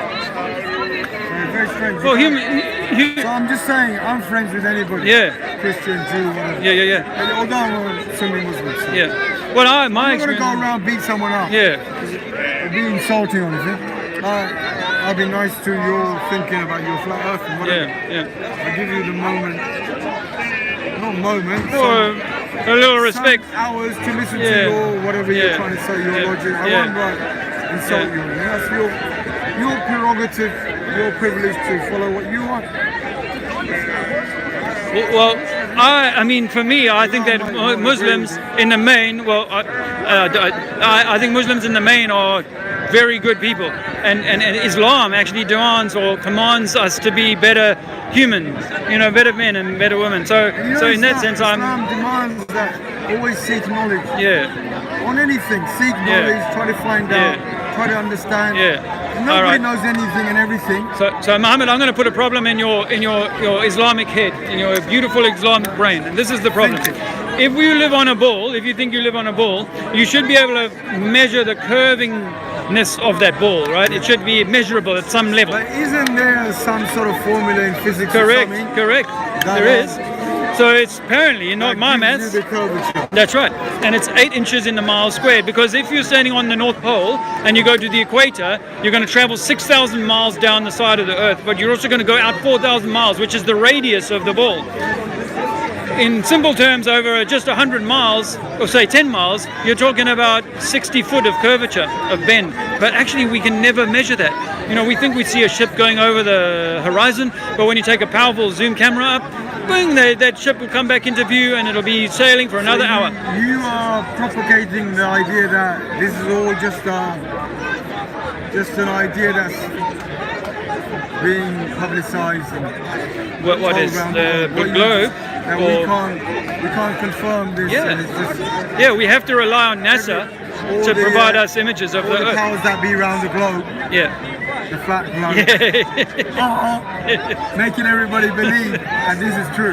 Yeah. Well, it's a way of diminishing people. Let's say religion was losing. It's like you're not on cannabis, but you are sort of on cannabis. Yeah. It's a total buzz. Something there. Are they? Oh, guys, can I have a drag of that? Is that? Oh no, I thought you were smoking weed. I thought they were smoking weed. Yeah. I was going to ask them for a drag. I'm sorry, I'm gagging for a smoke actually. I love smoking weed. I had it stolen from me by the police last year. I had my crop stolen. Yeah. That's what it's called in their language. Yeah, hashish. But it's just the word. It's like saying an apple. Yeah. That is the word for it. Yeah, I've been to Egypt and go around, asking the guys, the locals, because you arrive there with no weed, so you got to go around and buy it from the locals, So I know the score. But when you go to Egypt, like say on a ship from England, you got to ask yourself the question: is the ship going to go down lower, or is it going to be on a level C? I think hashish might even mean grass in their language. Well, for me, hashish is the black stuff. But it is that. Yeah. But it might actually even mean grass. The cannabis, the marijuana. It's just like who knows what. certain word means, but people twist it into some silly little slang meaning. Yes. Like gay was happiness. Yes. Many now it's being decades back. Yeah. Then it was twisted into usurped. You know. Yeah. Being like. Well, the same as I think God's colours are the rainbow, actually, and so now that's been given to the gay community. It's another one of those. I don't talk against gayness. Like gypsies are called gypsies, but some pope in Rome or something saw these gypsy brown-looking people come over some hundreds of years ago, and he thought they looked something like Egyptians. So they took the word Egypt, dropped the letter E, came gypsy. Never heard that. Which are those people gypsy, which is a negative way of referring to the Roma people. Derogatory way of But the Roma people are basically about 800-900 years ago. They're people who ran away from North India, and they're called Roma, which is another twist on Rama's people. Right. The word God Rama. He was the Hindu god Rama. Rama has Hindu-like people followers, so that thing got twisted into Roma. Roma's people is a polite way of calling the community that I refer to as gypsies. Okay. Or referred to as Manouche in France. All right. But Manouche is a Bengali word for people. And or referred to as Sinti in certain parts of Europe. A Sinti is a twist on Sindh, which is southern Pakistan, where the Roma people come from, Sindhis. Words are spells, Today, magic. the Sindhis are Sunni Muslims. Okay. 900 years ago, their people are these Romans who are from Bulgaria, Romania, begging for 1 penny over there by Marble Arch. Yeah. So they're the Romas, who were Rama's people from Rajasthan, from southern Punjab. They were the Indian masses that the Hindu rulers of 1,000 years ago invited when Islam attacked India. Wow. These lot didn't fight for the king, they ran away. Right. Towards Persia. Right. Then they trickled through Persia to Turkey, trickled through Turkey to Romania, to Bulgaria, to Hungary, to Czechoslovakia, spread into North Africa, to Egypt, to Portugal, to Spain, to New York, and these are the gypsies, the authentic gypsies. And they don't submit to authority. Not the funny people who call themselves gypsies, but are really Irish travelers. Who are another kind of gypsy-like another people, group, but they're Irish travelers. I only know this because I'm nothing to do with gypsies whatsoever. I'm out asking color. Just I wanted to learn what are these people. I was studying over Europe. They look a bit like North Indians. So I looked into their history. Okay. And what I just said the last minute or two was proper stuff I read in historical books. So it isn't BS that I've made up. By that I mean the stuff that comes off buffaloes, not. Have you ever looked into the idea that of mud flood? Have you ever heard the term mud flood? There's a body. Hey, brother. There's a body of school of thought that's worth looking into, because you can walk around London and see evidence of this, and that is that all of our buildings, older buildings in London and other cities around the world, appear to be subsided into 10 foot of mud. And when the ancient old buildings, they don't have deep foundations. People just make little, maybe put some solid earth, something with some straw and things, and maybe just going down 1 foot or 2 foot. Because it's hard to dig down. That's because it's hard to dig down. Many floors on top of that, and it lasted, whatever. But now we find that we can excavate in front of some of these old buildings and find 2 or 3 stories of building under the mud, where there's doors, windows and stuff like that have been covered by some kind of worldwide cataclysm that changed everything. And it could only be 200 or 300 years old. Perhaps. I mean, it's hard to know. Landmass got buried with the people. I mean, if we live in an electromagnetic universe, as I think, then it's possible to turn a switch. But you know, the more you dive and think and dig into it and look into all these historical information, facts, and you ponder on it, then you know where you have the flat earth theory and many other theories, it kind of blends into real bits of fantasy world with things you see on YouTube about, you know, people who talk about the Anunnaki and this and that and all these spaceships that came down, similarities between the Gilgamesh story, ancient Egypt, Babylonia, and then Hinduism. Can I refer you to a guy? Then you get into a confusion where you lose touch with what is real and what is not. Absolutely, but you're a smart guy. I'm a smart guy. I can hold in my mind the possibility of certain things, but I don't really go too far down aliens or Anunnaki and all that David Icke type stuff. However, I do listen to a guy, a researcher, fantastic mind, black guy, lives in Southern America. His name is Bro Sanchez. He's got a YouTube channel, Bro Sanchez, and he was talking just the other day about the Anunnaki. Your channel is again, I'll write it down. Yeah, I'll give you a business card. It's Trinity 4. Hey, Lou. It's Trinity 4. Anyway, this guy, Bro Sanchez, he talks about what the Anunnaki, who was part of some ancient conception. Anu. I've deeply studied that just to understand the logic. Okay. And it's astonishing how there are many, many similarities of those stories. Yes. With the biblical story. Yes. With the Quran story. Yes. So they've all adopted. I'm not saying anything, but I'm just saying. It's strained out this ancient knowledge, ancient stuff, and put it into. Interesting about the similarities. Yeah. So it's Trinity 4, TRI. Trinity As in 4. Trinity unit. Yeah. Yes. It's cool. And it's 4, and then number 4. That's it. Trinity 4. That's my channel. And but Bro Sanchez, write that down. Listen to this guy. He's an American. He's about our age. Maybe no. He's not your age. Bro Sanchez. SANCHEZ. Or Z if you're an American. Bro Sanchez. It's 2 words. Brother Sanchez. And I ain't that older than you. I just stressed it a bit. But a couple of years, a few years. That's cool, brother. More than Trinity. But not 10 years, all right? All right. No, that's good. I'm still within the youthful. All right. Do you have a wife, children, or that? Do you have a family? No, I can't disclose anything here. Sorry, brother. All right. If that was all. Yeah, all right. Well, we'll talk another time. I'm going to talk to my friend Lou here. Nice talking to you. Yeah, likewise, brother. Let's talk luck. Peace be with you. I'll see you, Peace be with you. Yeah. See you again. Hey, Lou. How are you, brother? Nice to see you. I'm here with Lou. It's Lou in the zoo. How you doing, folks?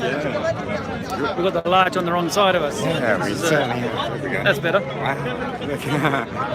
Hey, you got some bubbles coming over us. Yeah, I saw you going live a little bit. I thought, there's no one down there. I didn't realise you were going to be down here. And I thought, you come down. Oh, that's very nice of you.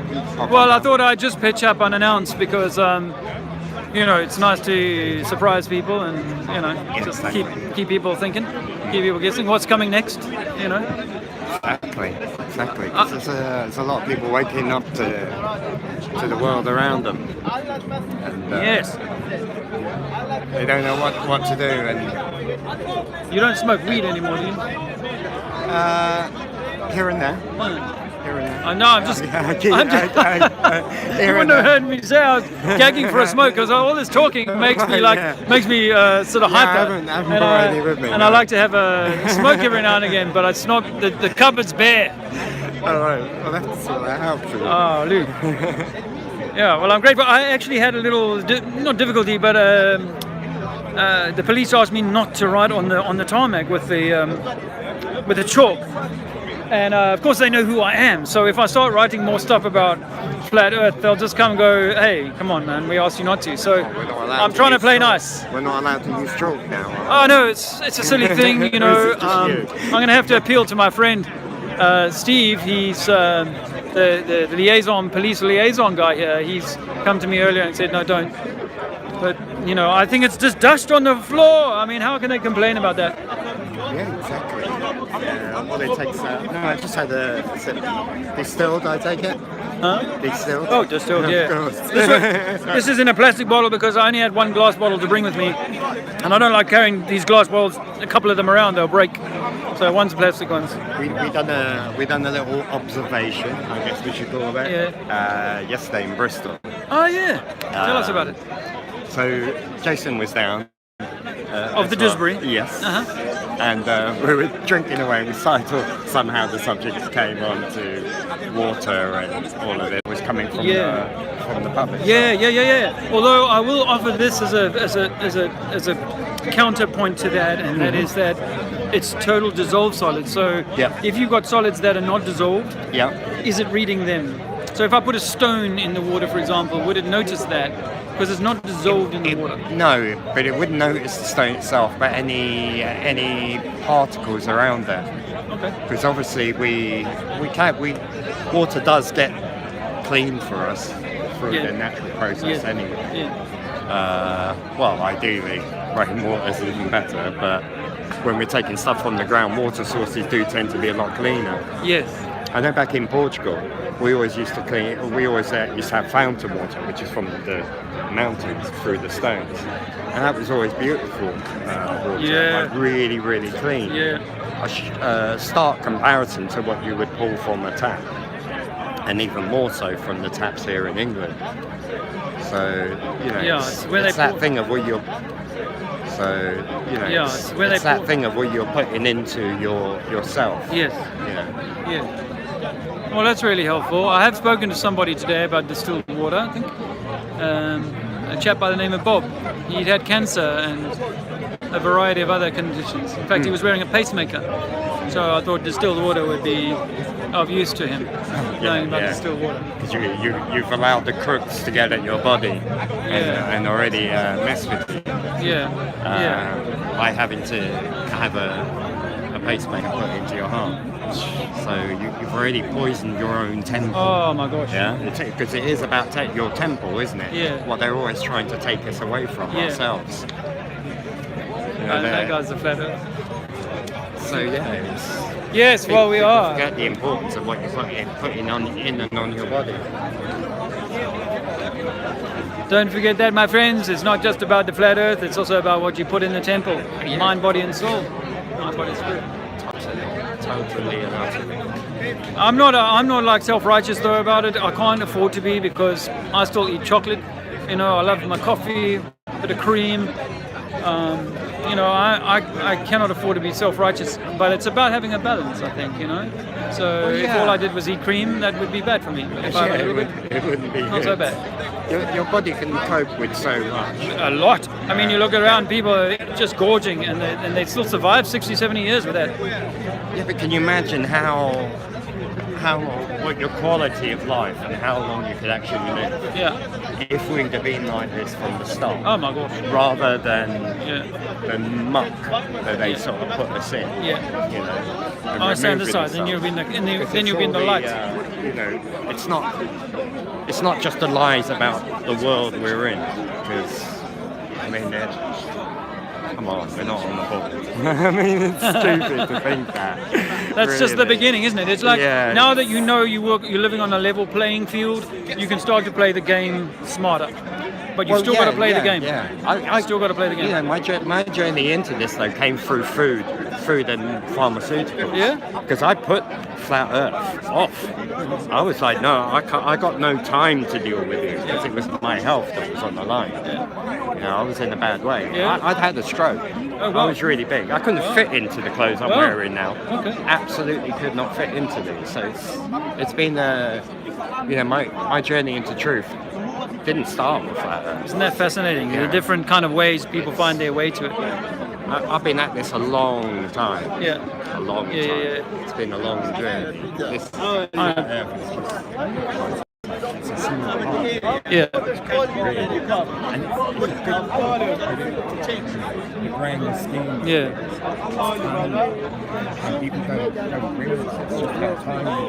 I always, sorry to interrupt you. I always liked the reference to the Illuminati card game, where it says it's important, it's worth some points, you can move forward 2 spaces on the board or something, but it's not the game. It's just the board the game is played on. People get caught up in it. Yeah.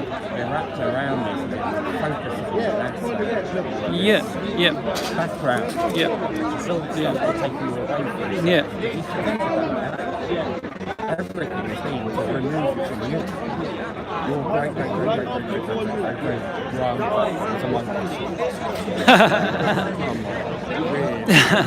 well, I used to kind of buy into some of that, although I don't know how far back the monkey grandfather was. But yes, I used to buy into that. Now, think that it's worth saying that this activism is worthwhile doing. You know, even though, like, say 9/11, the 9/11 truth movement might be a controlled movement.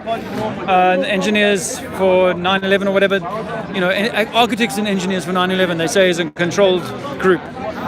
However, they do good work in informing people that that's something that they need to know about. And the same is true with the flat earth thing. I think that there is a burgeoning, growing flat earth sort of community and movement. And obviously we know all the big names who sort of got the ball rolling and so on. But really, there's always going to be a need for somebody to be saying to people, hey, listen, this is the starting point of the game. Pay attention. I'm going to tell you something you haven't heard before. It's going to take you a few years or months, but go away and use this information to make your life better. And this is where it's got to start. Your government's lying to you. You know, science has been mistreated, and the truth is you don't live on a spinning ball, etc., etc. Okay, that's when they call you a nutcase and walk away. But hopefully, once they go through all the birthing pains of truly not being on a center ball in space, then they get to the point where they're willing to revisit everything else. And that's why I'm going to the Flat Earth conference, is to remind this year. It's not because I want to be the Flat Earth guy, as it were, but I simply want to remind people that this is the station. This is a train station along the journey. Stop here, get some refreshment, find some friends, find yourself, get your feet, and get back on the train. Keep moving. And that movement should take us towards a place of much more love and compassion and understanding for those people who are still on the first platform, right the way back on the ball. You know, believing in Donald Trump, believing in you know, this system, like this system or this religion is about to save their ass, when nothing could be further from the truth. The system wants to keep their ass on station number 1, never let them to get to station number 10. Flat Earth is station number 4, maybe station number 5, but it's still a long way from station 10. Exactly. Flat Earth is important.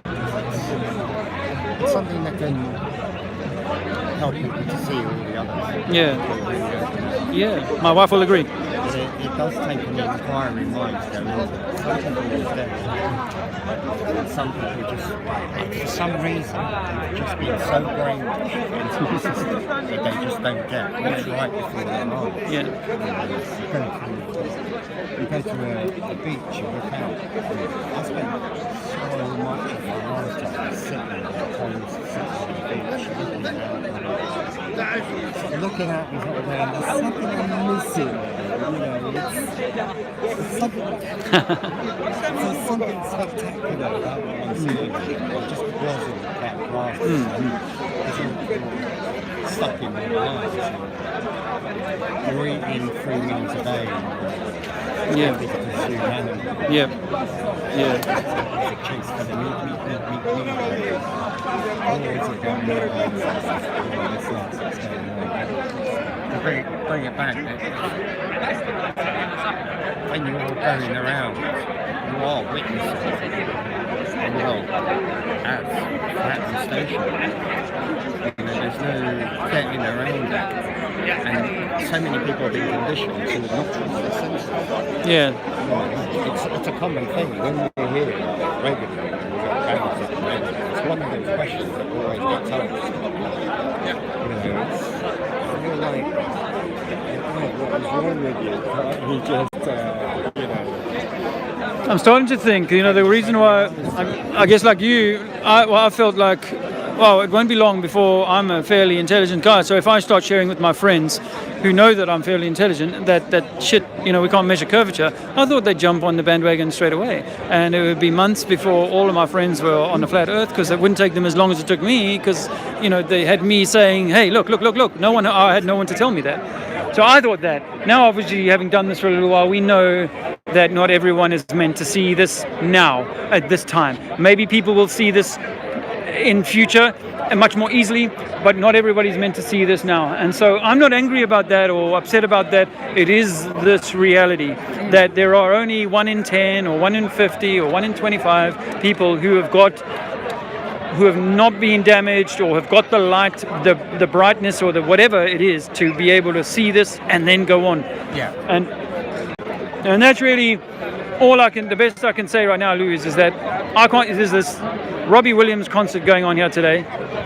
20,000 people or whatever will come and just, while away the day and be, most of them totally uninterested in the idea that, as a lady said to me just now, what does it matter if we live on a ball or a flat earth?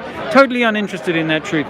And that's okay. I think that this is what we must come to terms with in flat earth, is that it's okay that people are not for waking at this time. We must be grateful that we're waking and we're taking the next train station, hopefully, but we can't be, I don't want to be standing or encouraging people to stand on train station number 3 or number 4, the flat earth one, and just shout at people down at platform 2 and go, you morons, you fucking idiots, all this sort of stuff, because that's kind of that's what people on platform 1 are doing, they're still in that kind of a mindset. Whereas, oh my gosh, we are the creator, we are part of something beautiful, or meant to be authoring something beautiful here. How are we ever going to do that if we stand on platform 3 or 4 and just barrack and shout at people and so on, rather than going, hey, listen, look at my example, live by example, and not sort of, the story of the preachers who end up getting caught with pornography and all this stuff. That's not a good example. Whereas me, that's why one of the first things I ever did with Harry on the Globe Live tour was to with a megaphone, I shouted, I've turned away my porn, I've quit the pornography, and people want to take the piss out of me for that, but it's like, I'm willing to expose myself in that way to kind of as an example to say, I've also been like that. I'm not some Puritan kind of guy. I'm a naughty, guy who's done lots of naughty things in my lifetime. But I've seen this truth, and now I want to raise my vibration, and in so doing, share that, encourage others to raise their vibration too. Absolutely. And we've all done things in our lives. Yeah. We're all indoctrinated. Yeah. We're all brainwashed. Yeah. We're all in that situation. Yeah. And there's probably still some brainwashing. Yes. In some of the things yes. we're doing. Yes. Perhaps we never get rid of all of it. Exactly. So we're still seeing new things and learning. Yes. But it is about being open in that way. Yeah. So many people just lost in it. Yeah. Not wanting to see reality, not wanting to see what's before their eyes, not wanting to see the simplicity, wanting to not think and just carry on with their lives. And I had this in my own family, with my own sister. You just said, well, I don't really want to think about things, I just want to turn on the TV and look. Well, we have been damaged. And exactly. So it's quite a sharp, stark contrast that maybe really insights and just taking life as it comes, living my experiences and what I see, rather than some fantasies tries to tell me. They try and give me these funky little stories. Oh, sorry, I've got the camera so close to you, but the audio is a bit of a problem. I need to get like a microphone thing to go with the phone, because people struggle to hear what the other person is saying, which is a real shame. I do apologize to you if you're listening to this, that Lou, you don't talk very loudly, my brother. So I apologize for that, and for any other audio problems we've had today. And of course, there's such a hubbub going on in the background here that the speakers do pick that up, and it kind of gets on top of your own audio. I'm still trying to find my voice. So to speak. Well, I'm glad you've come, and I've had the opportunity to film you. There is still lots I'm looking on still. I'm still healing. Yes. Aren't we all, brother? Yeah, exactly. I think so. It's been a painful, I say this to you, it's been painful at times, very difficult times. Exactly. It's life throws you curveballs and knocks you down. And then we go and tell our family and friends, people we love, that the earth is flat, and that makes you a pariah, and that makes life even harder. Yeah, even job opportunities have slipped past me because of that now. That's for sure. And so that's, sometimes you can ask yourself the question, why am I doing this? What is it all for? Why am I putting myself, my family, my loved ones through this pain of forcing them to face this, forcing myself to face this? But it feels, someone asked me earlier on, did I ever preach for Christianity when I was in Christianity? No, I never did. I never felt the desire to preach Christianity to people, ever. But now I have this insight. I'm like, this is what I have to share with people. It's worth it's worth it, and that's why we've got to walk this painful path, albeit alone. I'm so glad you've come to join me today, but albeit alone, I must be willing to walk this path, which is kind of why I decided to come here today, partly because I have to be willing to demonstrate to myself and to others that I will come here and stand here by myself and talk about this, because we have to be that strong. We have to be willing to get from behind the keyboard, get from behind this fear of the government, the secret services, or the people. There was a fight here, just people have been telling me about it a couple of weeks ago. It started with a flat earth conversation, and two guys ended up bashing each other because of flat earth. So, you know, and I had a guy the other day come up to me in a wheelchair, very disabled dude, come up to me and use language on me that would turn the kettle black or the pot blue or something. It shows how lost people are, how removed from themselves they become. It's a resort of violence, into name-calling and belittling people instead of trying to understand one another. Well, because we've had our... know one another more than understand. Trying to know one another. I think it's a better phrase. Well, because our ego has been so well milked, so well nurtured into believing a certain set of things. You've got to put it down. You've got to listen to what's around you and start taking this in. I mean, I took my own belief system completely apart. And that's what I did with all of this. Were you atheist or agnostic? I was brought up in the Oh, okay. I had to go to the Sunday school. Yeah. Until I could get away with not going into Yeah. it. So I had that. I've had a very interesting journey. It's been a very long journey. It's been very interesting. I was in a horrific car accident. That left me on life support in the hospital. Well, left my body behind. That's right. Left my body on life support. You were dead? I wasn't dead. Wow. It left when I came to the hospital, there was this blank spot in my life. I guess that was the trigger to get me to start looking around and start questioning. Yeah. Here I was in a foreign country. I was in a foreign country. Rather hostile now. Where did you come from? I came from Portugal. Okay. Yeah, but it was in the 70s. Yeah. England was very different. Yeah. Very, very different. Yeah. I was the immigrant. Yeah. So I got it from the Africans, the Moroccans, the Jamaicans, Right. the English, the Indians. It was like what? No, I'm getting it from all sides. And then you'd go home and it's like, oh, you immigrated. It's like, oh, and now I'm not accepted at home. And it's like, this is the sort of life you're coming into. And it's like, right, okay, so now I'm not English, I'm not Portuguese. I've become something. The South Africans used to call us saltics, soutpila, which means salt dick, because you've got 1 foot in England, 1 foot in Africa, and your dick hanging in the ocean. Yeah. That's what they call us salt dicks. You'd be a bit of a salt dick yourself. Yeah. So it is a funny one. But you go through life. I mean, I've travelled around a lot.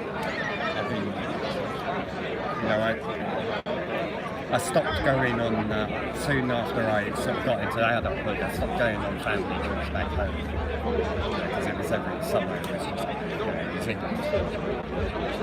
was just to and fro, and slowly I started going on trips. I'm going to Calais, Paris, Amsterdam, and I got a taste for that. Went to Corfu, went to Spain,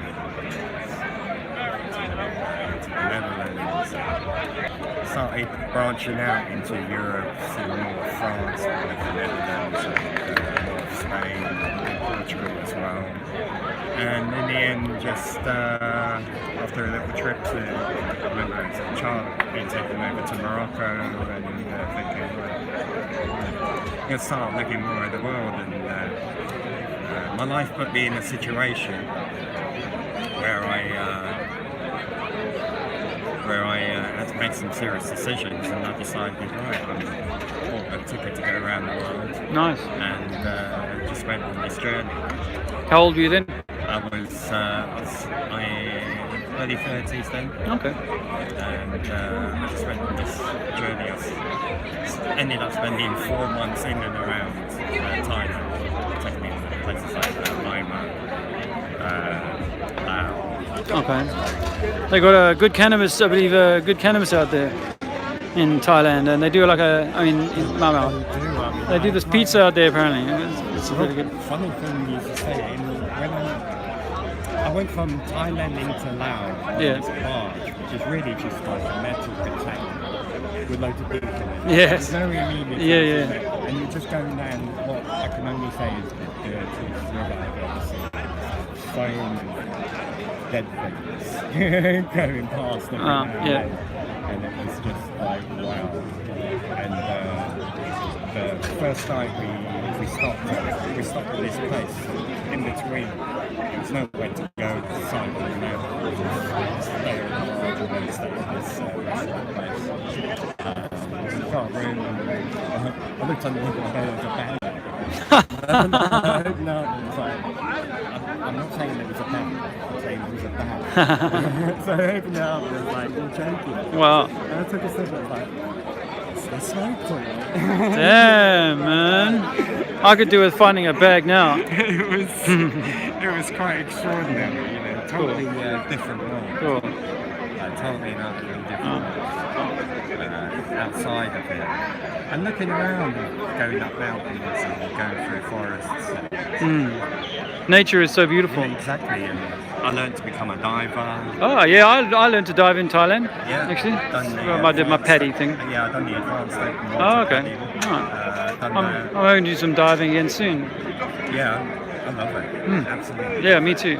And it's, I haven't been for years, but it's these life experiences, these things that sort of, when you introduce to something like flat Earth, light bulbs go off. Yeah. And, you know, you remember things. I remember sitting on the beach in Koh Lanta with a beer inside. I was literally sitting there, hitting my feet. Yeah. It's warm water, so you're like, please give me some more. Yeah. You know?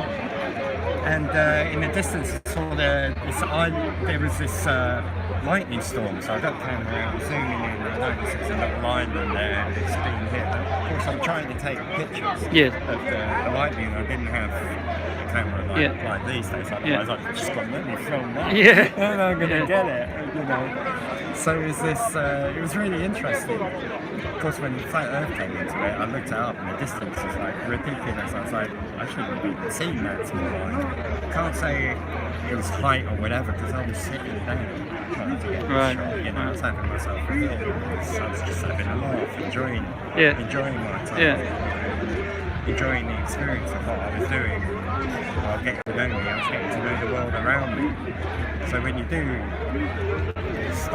live life like that, something like this comes along, it doesn't really take that much for you to realise, you know what, they are lying, you know. It's nonsense of gravity, that disappears when we go down, you know. Lies.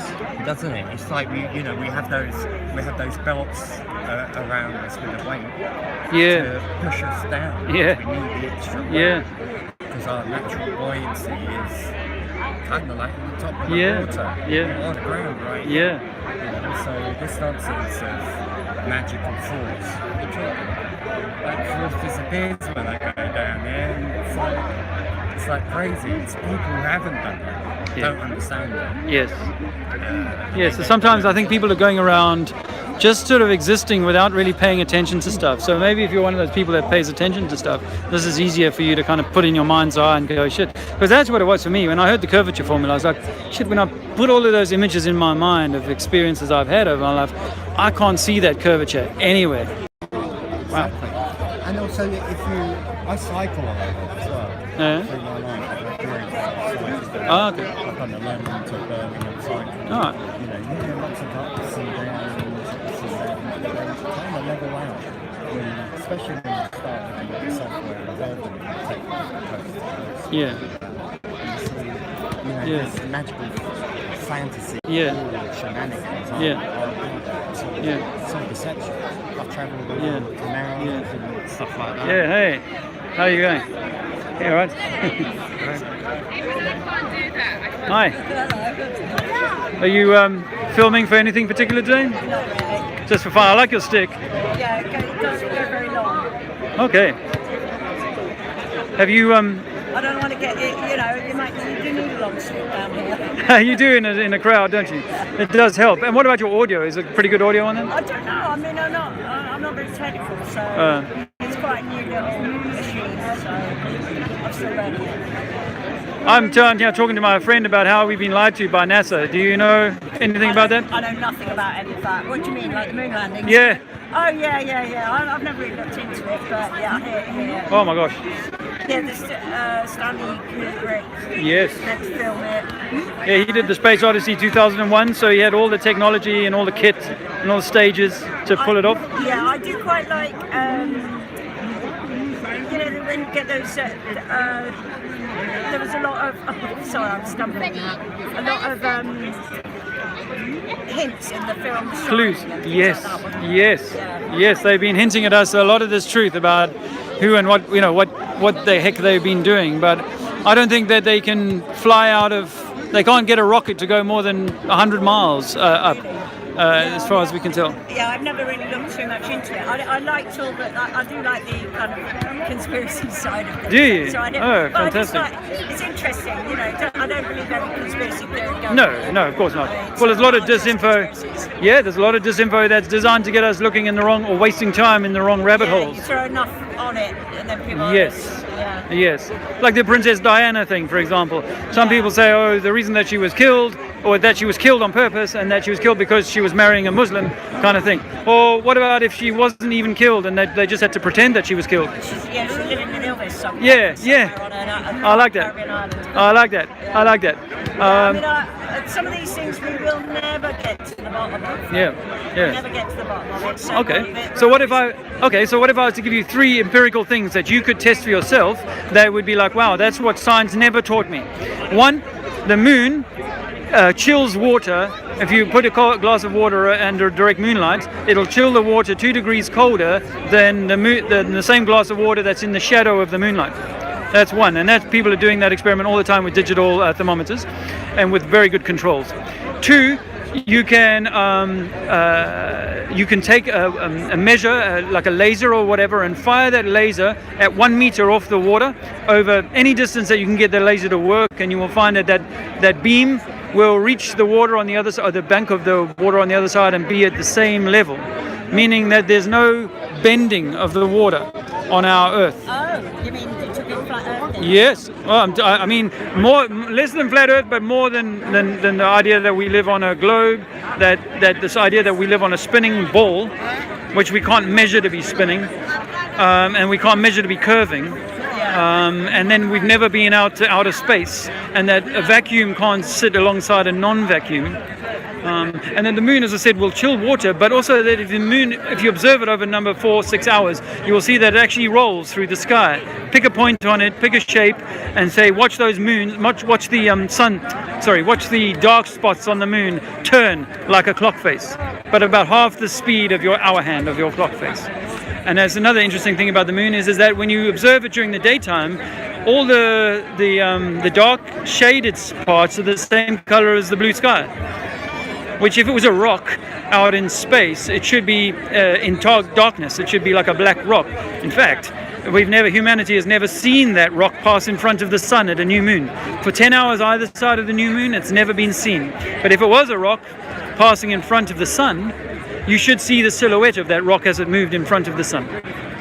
We can't see that. We can't observe that.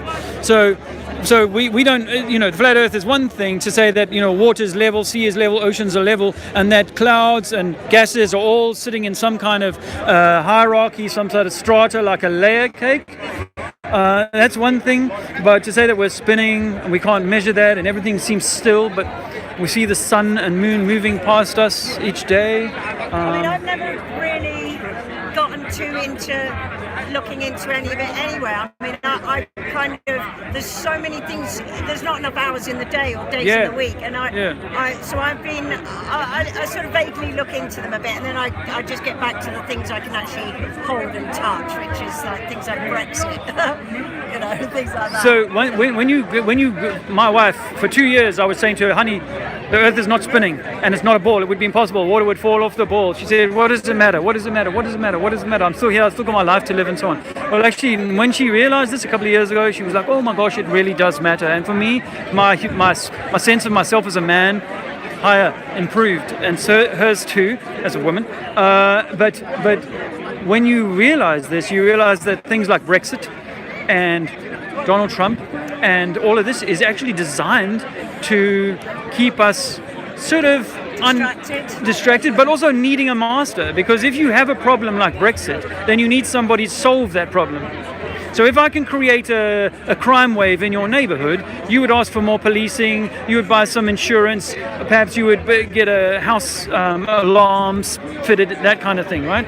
Well, the same is true with Brexit, or the same is true with World War I or World War II, is that if you create a war, then you got to go to your government and say, please, recruit more soldiers, pay more money, I'll hand you over more tax, but get more police, please, more soldiers, more guns, more weapons, and then I can pretend that I've got an enemy, and so that you will go along with agreeing to being subservient to a control system that is now absolutely necessary. Because by the time that you've broken your leg, you need a doctor. You know, but if I could say avoid you ever breaking your leg, or say, hey, listen, that's a trap, don't fall in it, you won't need the doctor because you're not going to break your leg. Well, Brexit breaks people's minds. You know, families have been ripped apart by something like Brexit, and actually it was a construct. The country has, hasn't it? Yeah. And I used to be, I worked on elections. I've been like an election officer for, you know, when I worked at Westminster Council. So I was into the system, and I, you know, supported politics, voted, and all that sort of thing. But now I know that this is just like a dichotomy. It's like a yin and yang. It's like this system that we live in is going to provide you with as many kinds of distractions as you could possibly get your head around. And whether that be about a religion, and you want to argue over the nuances of this religion or this part of one religion, or you want to get entrenched in nationality and go, I'm going to go to war, I'm going to vote for more war, and I'm going to go. This is what the system is designed to do. And the trick is, once you realize that the entire edifice has been designed to hold your mind, control your mind, to stop your mind from ever realizing who and what you are, the truth about your divinity and your connection to a higher power and so on, then you realize that, whoa, these guys are just trying to distract me, like the porn industry. I was very distracted by the porn industry 5 years ago, to be honest with you, and up until 5 years ago. And then I realized that was a distraction. It was taking me away from the man that I'm meant to be. Alcohol, gambling, you name it. But you know, the TV news, I used to watch all the news channels that I could get my head around, you know. And I loved that there were new ones, France 24 and Al Jazeera and CNN, and all those came on stream. But they're all part of the same system of control, all of them, from the Vatican down. All governments answer to the same master, even though there might be a communist versus capitalist divide sometimes. They're all working for the same beast. Same in this country, the left party and the right party, the red party and the blue party, they're all working for the same master. They're all arms of the same beast. So you might think, oh, your left arm pal is in charge now, that's all good. But really, it all ends up being the same construct of constantly needing people to give away their authority, to subjugate their authority. Your divine authority that has you being as important as the Queen or anyone else is given away because we offer the government that to say, hey, you take care of these things for me. I'll abdicate this to you, and I will then follow your rules, send my children to your education system, etc., etc. So why it matters that the earth is flat is that you start to realize that actually this creation was made for you to experience something important. I can't tell you what that is. It's your life and it's your journey. But it's only the only time you will ever know that. The only time you'll ever know that, in my view, is that when you can go inside, when you can seek within, and that the truth is inside of you, and that God, if you like, is inside of you. If there is a God or a creator, well, that is inside of you, and only the emanation, a good emanation from you, will bring out the true light that you are meant to be. And that applies to each of us. But we don't need an intermediary. We don't need a good government or a priest or any teacher.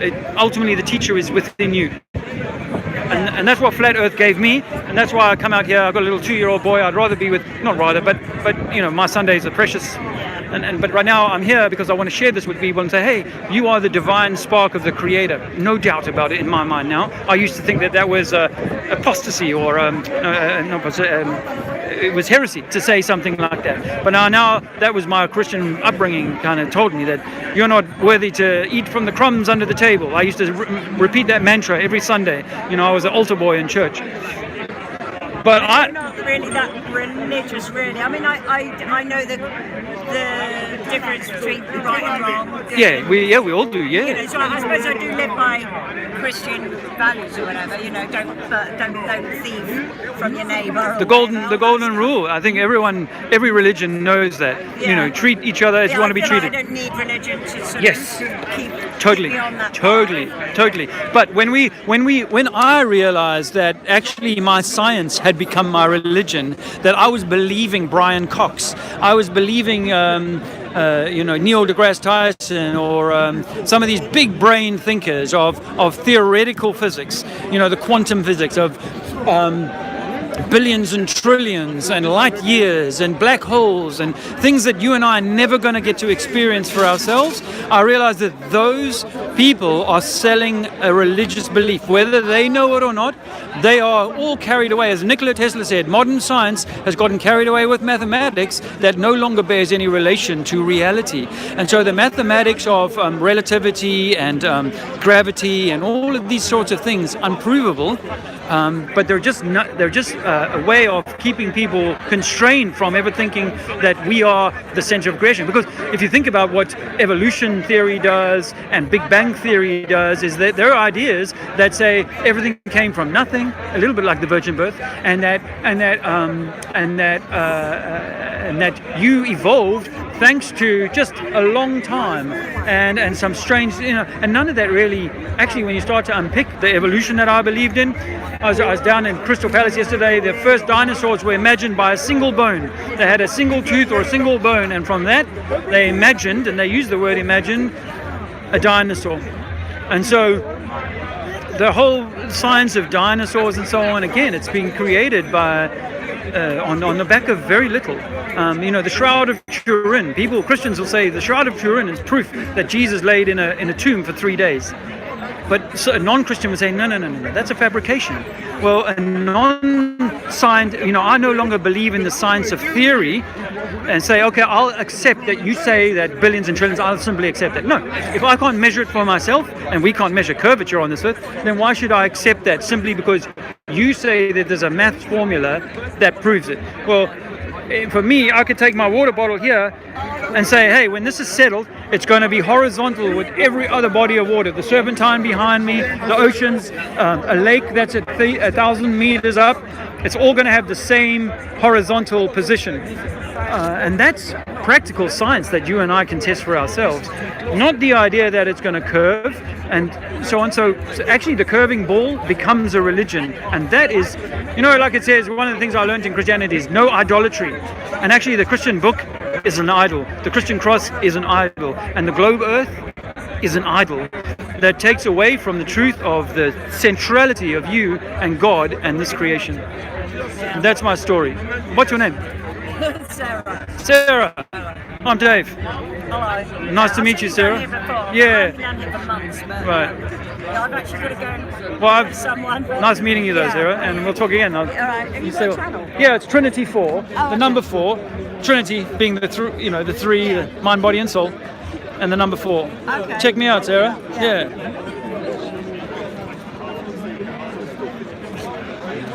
I have to head off. Huh? I have to head off. All right. Well, it's really nice to chat to you, brother. And beautiful catching up with you. Yeah, I'm so glad you came down. Thanks, I appreciate it. We'll talk again. Yeah, we'll talk again. I'm going to go soon myself, but and go beyond. Go beyond. Keep searching and to go beyond. Exactly.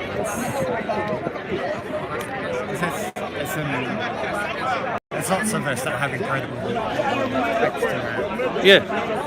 Yeah. Well, I think together we're much better. Ultimately, you have to walk this path alone, but eventually we come back together. I think that's the long and short of it. Because then the people that come along the way on our journey help us a lot. Yes. Sharing their little bits, and it's about us being open to accept it. Like your own story. Yeah. It's great that you're sharing your story. Yeah. Encouraging us to come out. Yeah, just be real, man. Just be absolutely real,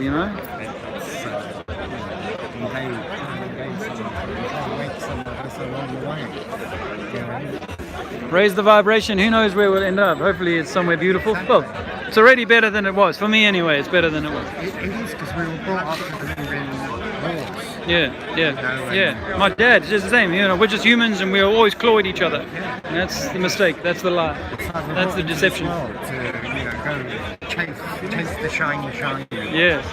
Live a life, live in a world surrounded with greed and gluttony, and that's not the way to go.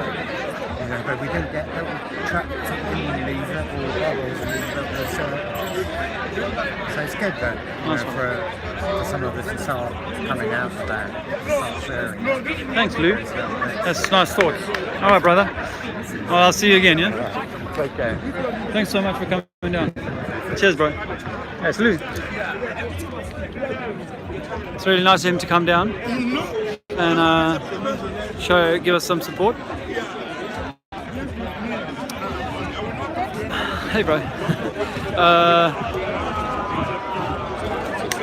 Hey, how you going, man? All right. Oh, that guy gave me a hard time last year. Hey, man. Gave me a hard time last year, and I was also learning my way last year, We've all got to kind of, like Lou, we've got to build up our repertoire, our courage, our confidence, our certainty, and not be like not be caught up in the, like the anger of it all, hey, So, we've got to be higher, and that's. Look, it's still here, guys. And I tell you what, 1,000 people and more have walked over this today. This is something I did. If you didn't catch my earlier stream today, this is something I did when I first got here, before my friend Steve, the police guy, told me I couldn't. I wonder if he'd be willing to bring me back some of my cannabis his pals stole from me last year. I told him in the interview, you guys are the thieves here, and you're going to force me to go and deal with dealers, and continue this criminal kind of enterprise of not paying taxes. Oh, this is interesting. Hey, you guys, you've seen this before, hey? Am I your brother?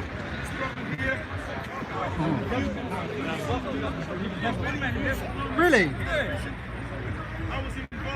I'm not, just to clear my name, I'm not.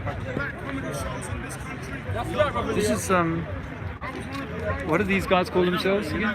No idea, sorry mate. Sorry. No. And you? Brothers of Islam or something? Yeah, something like that. It's like Black Islam, something like that. That's it, that's right. I think it's because Malcolm X became an Islamic aware of that. And it spawned this group, yeah. Yeah, the white man's yeah, I did. White women is okay. They can take the white women, but that's white men. Yeah. Hey, bro. It's because as men, if we are going to stay married to that woman, there is no such thing as a marriage that does not have to weather storms. There is no perfect marriage. Every marriage has to go through storms. And how you become a successful captain or a successful man is how you can steer the course of that storm and come out the other side. But as a man, if you win the argument against your right, If she wins the argument against you, the marriage loses. Listen, marriage is about compromise. And even though we are men, and some of us are over macho, because we think that's That guy looks very serious about it. He looks like an American military dude. When the argument happens, we have to learn to step out of our man shoes and step for a moment into her feminine shoes, so that we can see the situation from her perspective. In order to make a compromise, she's got to step out of her feminine shoes, into her oversized man shoes, to see from your perspective. That way, the marriage with the cement in the middle being Allah will survive. So you know that book? When we become obstinate and start fighting our corners, Message to the Black Man. and that's the same principle involved in unifying How are you? men. You alright? It's not that you're going to agree with your brother every day. There will be disputes, there will be falling outs, but when you fight like hell to maintain your unity, to maintain your positive, let me tell you. I won't spend too long there. Like 5 o'clock or something, son. Alright. I think I've talked myself. I've said enough today. And sorry, I was getting a close up of my chin there. I had a bit of that today. See you again. I think I might stroll on. I might just put my glasses on and join the chat. I see there's 30 people. So I hope you've enjoyed or found it useful. Perhaps there's a better word today. Oh, I should go and say goodbye to Steve, my police pal. It's nice to meet him and, you know, make a genuine connection with the guy, you know, because, you know, I'm not like anti though. I'm not anti people who've taken a particular path from someone. Obviously, like when you have to deal with them at the cold face, and they're like exercising the rules and stuff like that, it's like, come on, man, this is a complete fabrication. And I realize that, you know, there needs to be certain in this reality, there needs to be certain control, because as many people will tell you that we are broken as a people, and our first point of contact would be to not our first, but some people's first point of contact would be to commit violence or to be angry. Angry is not the right word. I didn't mean to use the word angry. I meant, you know, we would do, so there needs to be a sort of law and order. One can kind of understand that, but as I was explaining to that lady a minute ago, I've forgotten her name,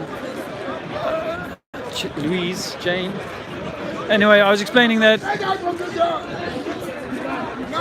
we are so far down this road of needing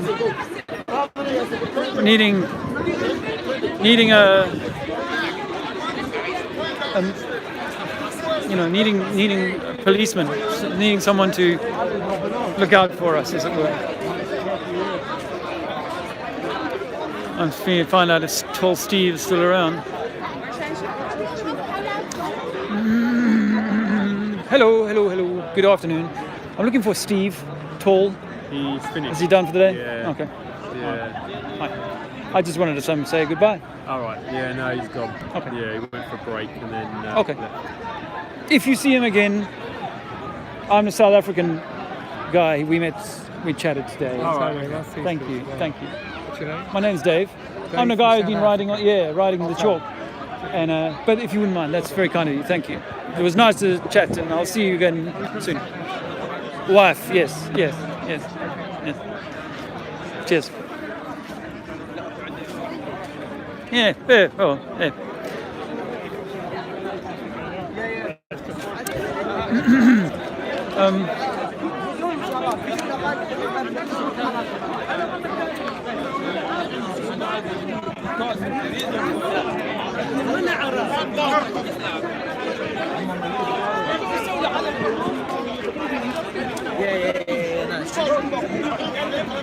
Can you imagine?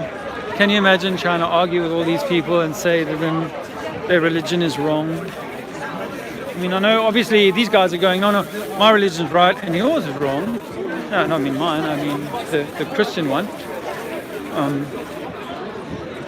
You guys watching? You know, there are people who come here all the time, and they kind of get to know people. You know, so. I come around, these guys might be Hebrew Israelites. Sure. They got some pretty strong dogma, but these guys, not them, these guys got some pretty strong dogma too. Yeah, as you saw, that book is called Something to the Black Man. And for me, that's part of the divide and conquer thing. But you've heard me say all of this before, so let me just kind of have a quick chat. Say hello in the chat room. Said sorry for breaking the stream earlier.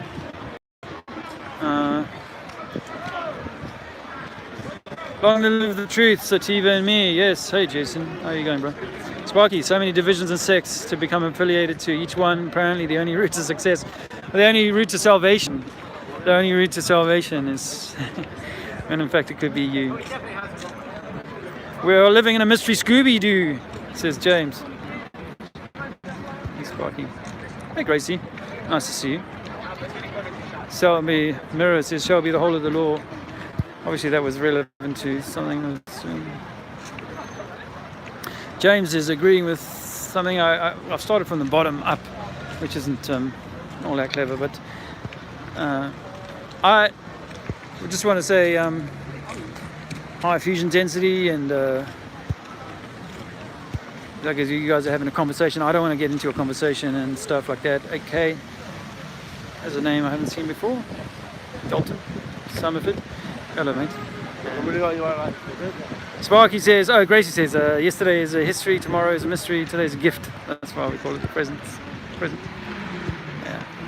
Well, I want to say thank you for stopping by today and a fresh one. Yeah.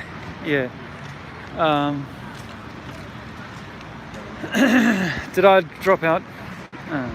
Okay. Oh, that was earlier. Right. Okay. Well, guys, I've had a super session here, and it's been kind of positive all around.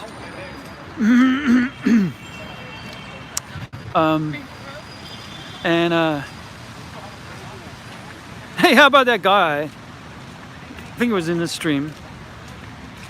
It's gone, yeah, I've seen you around. You should go around the world talking to people. Wouldn't that be a cool thing to do? Shit. Spreading a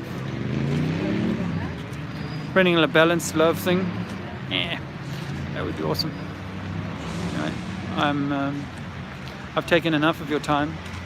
I will thank you for your attendance. Your attention. And yeah, I think that just as clothing thoughts. I think that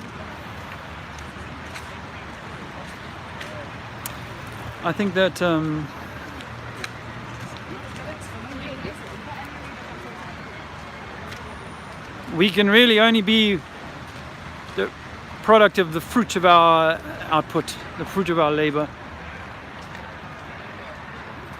And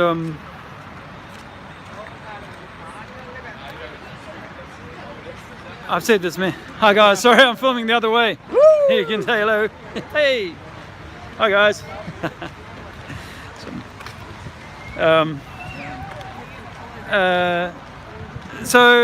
You know,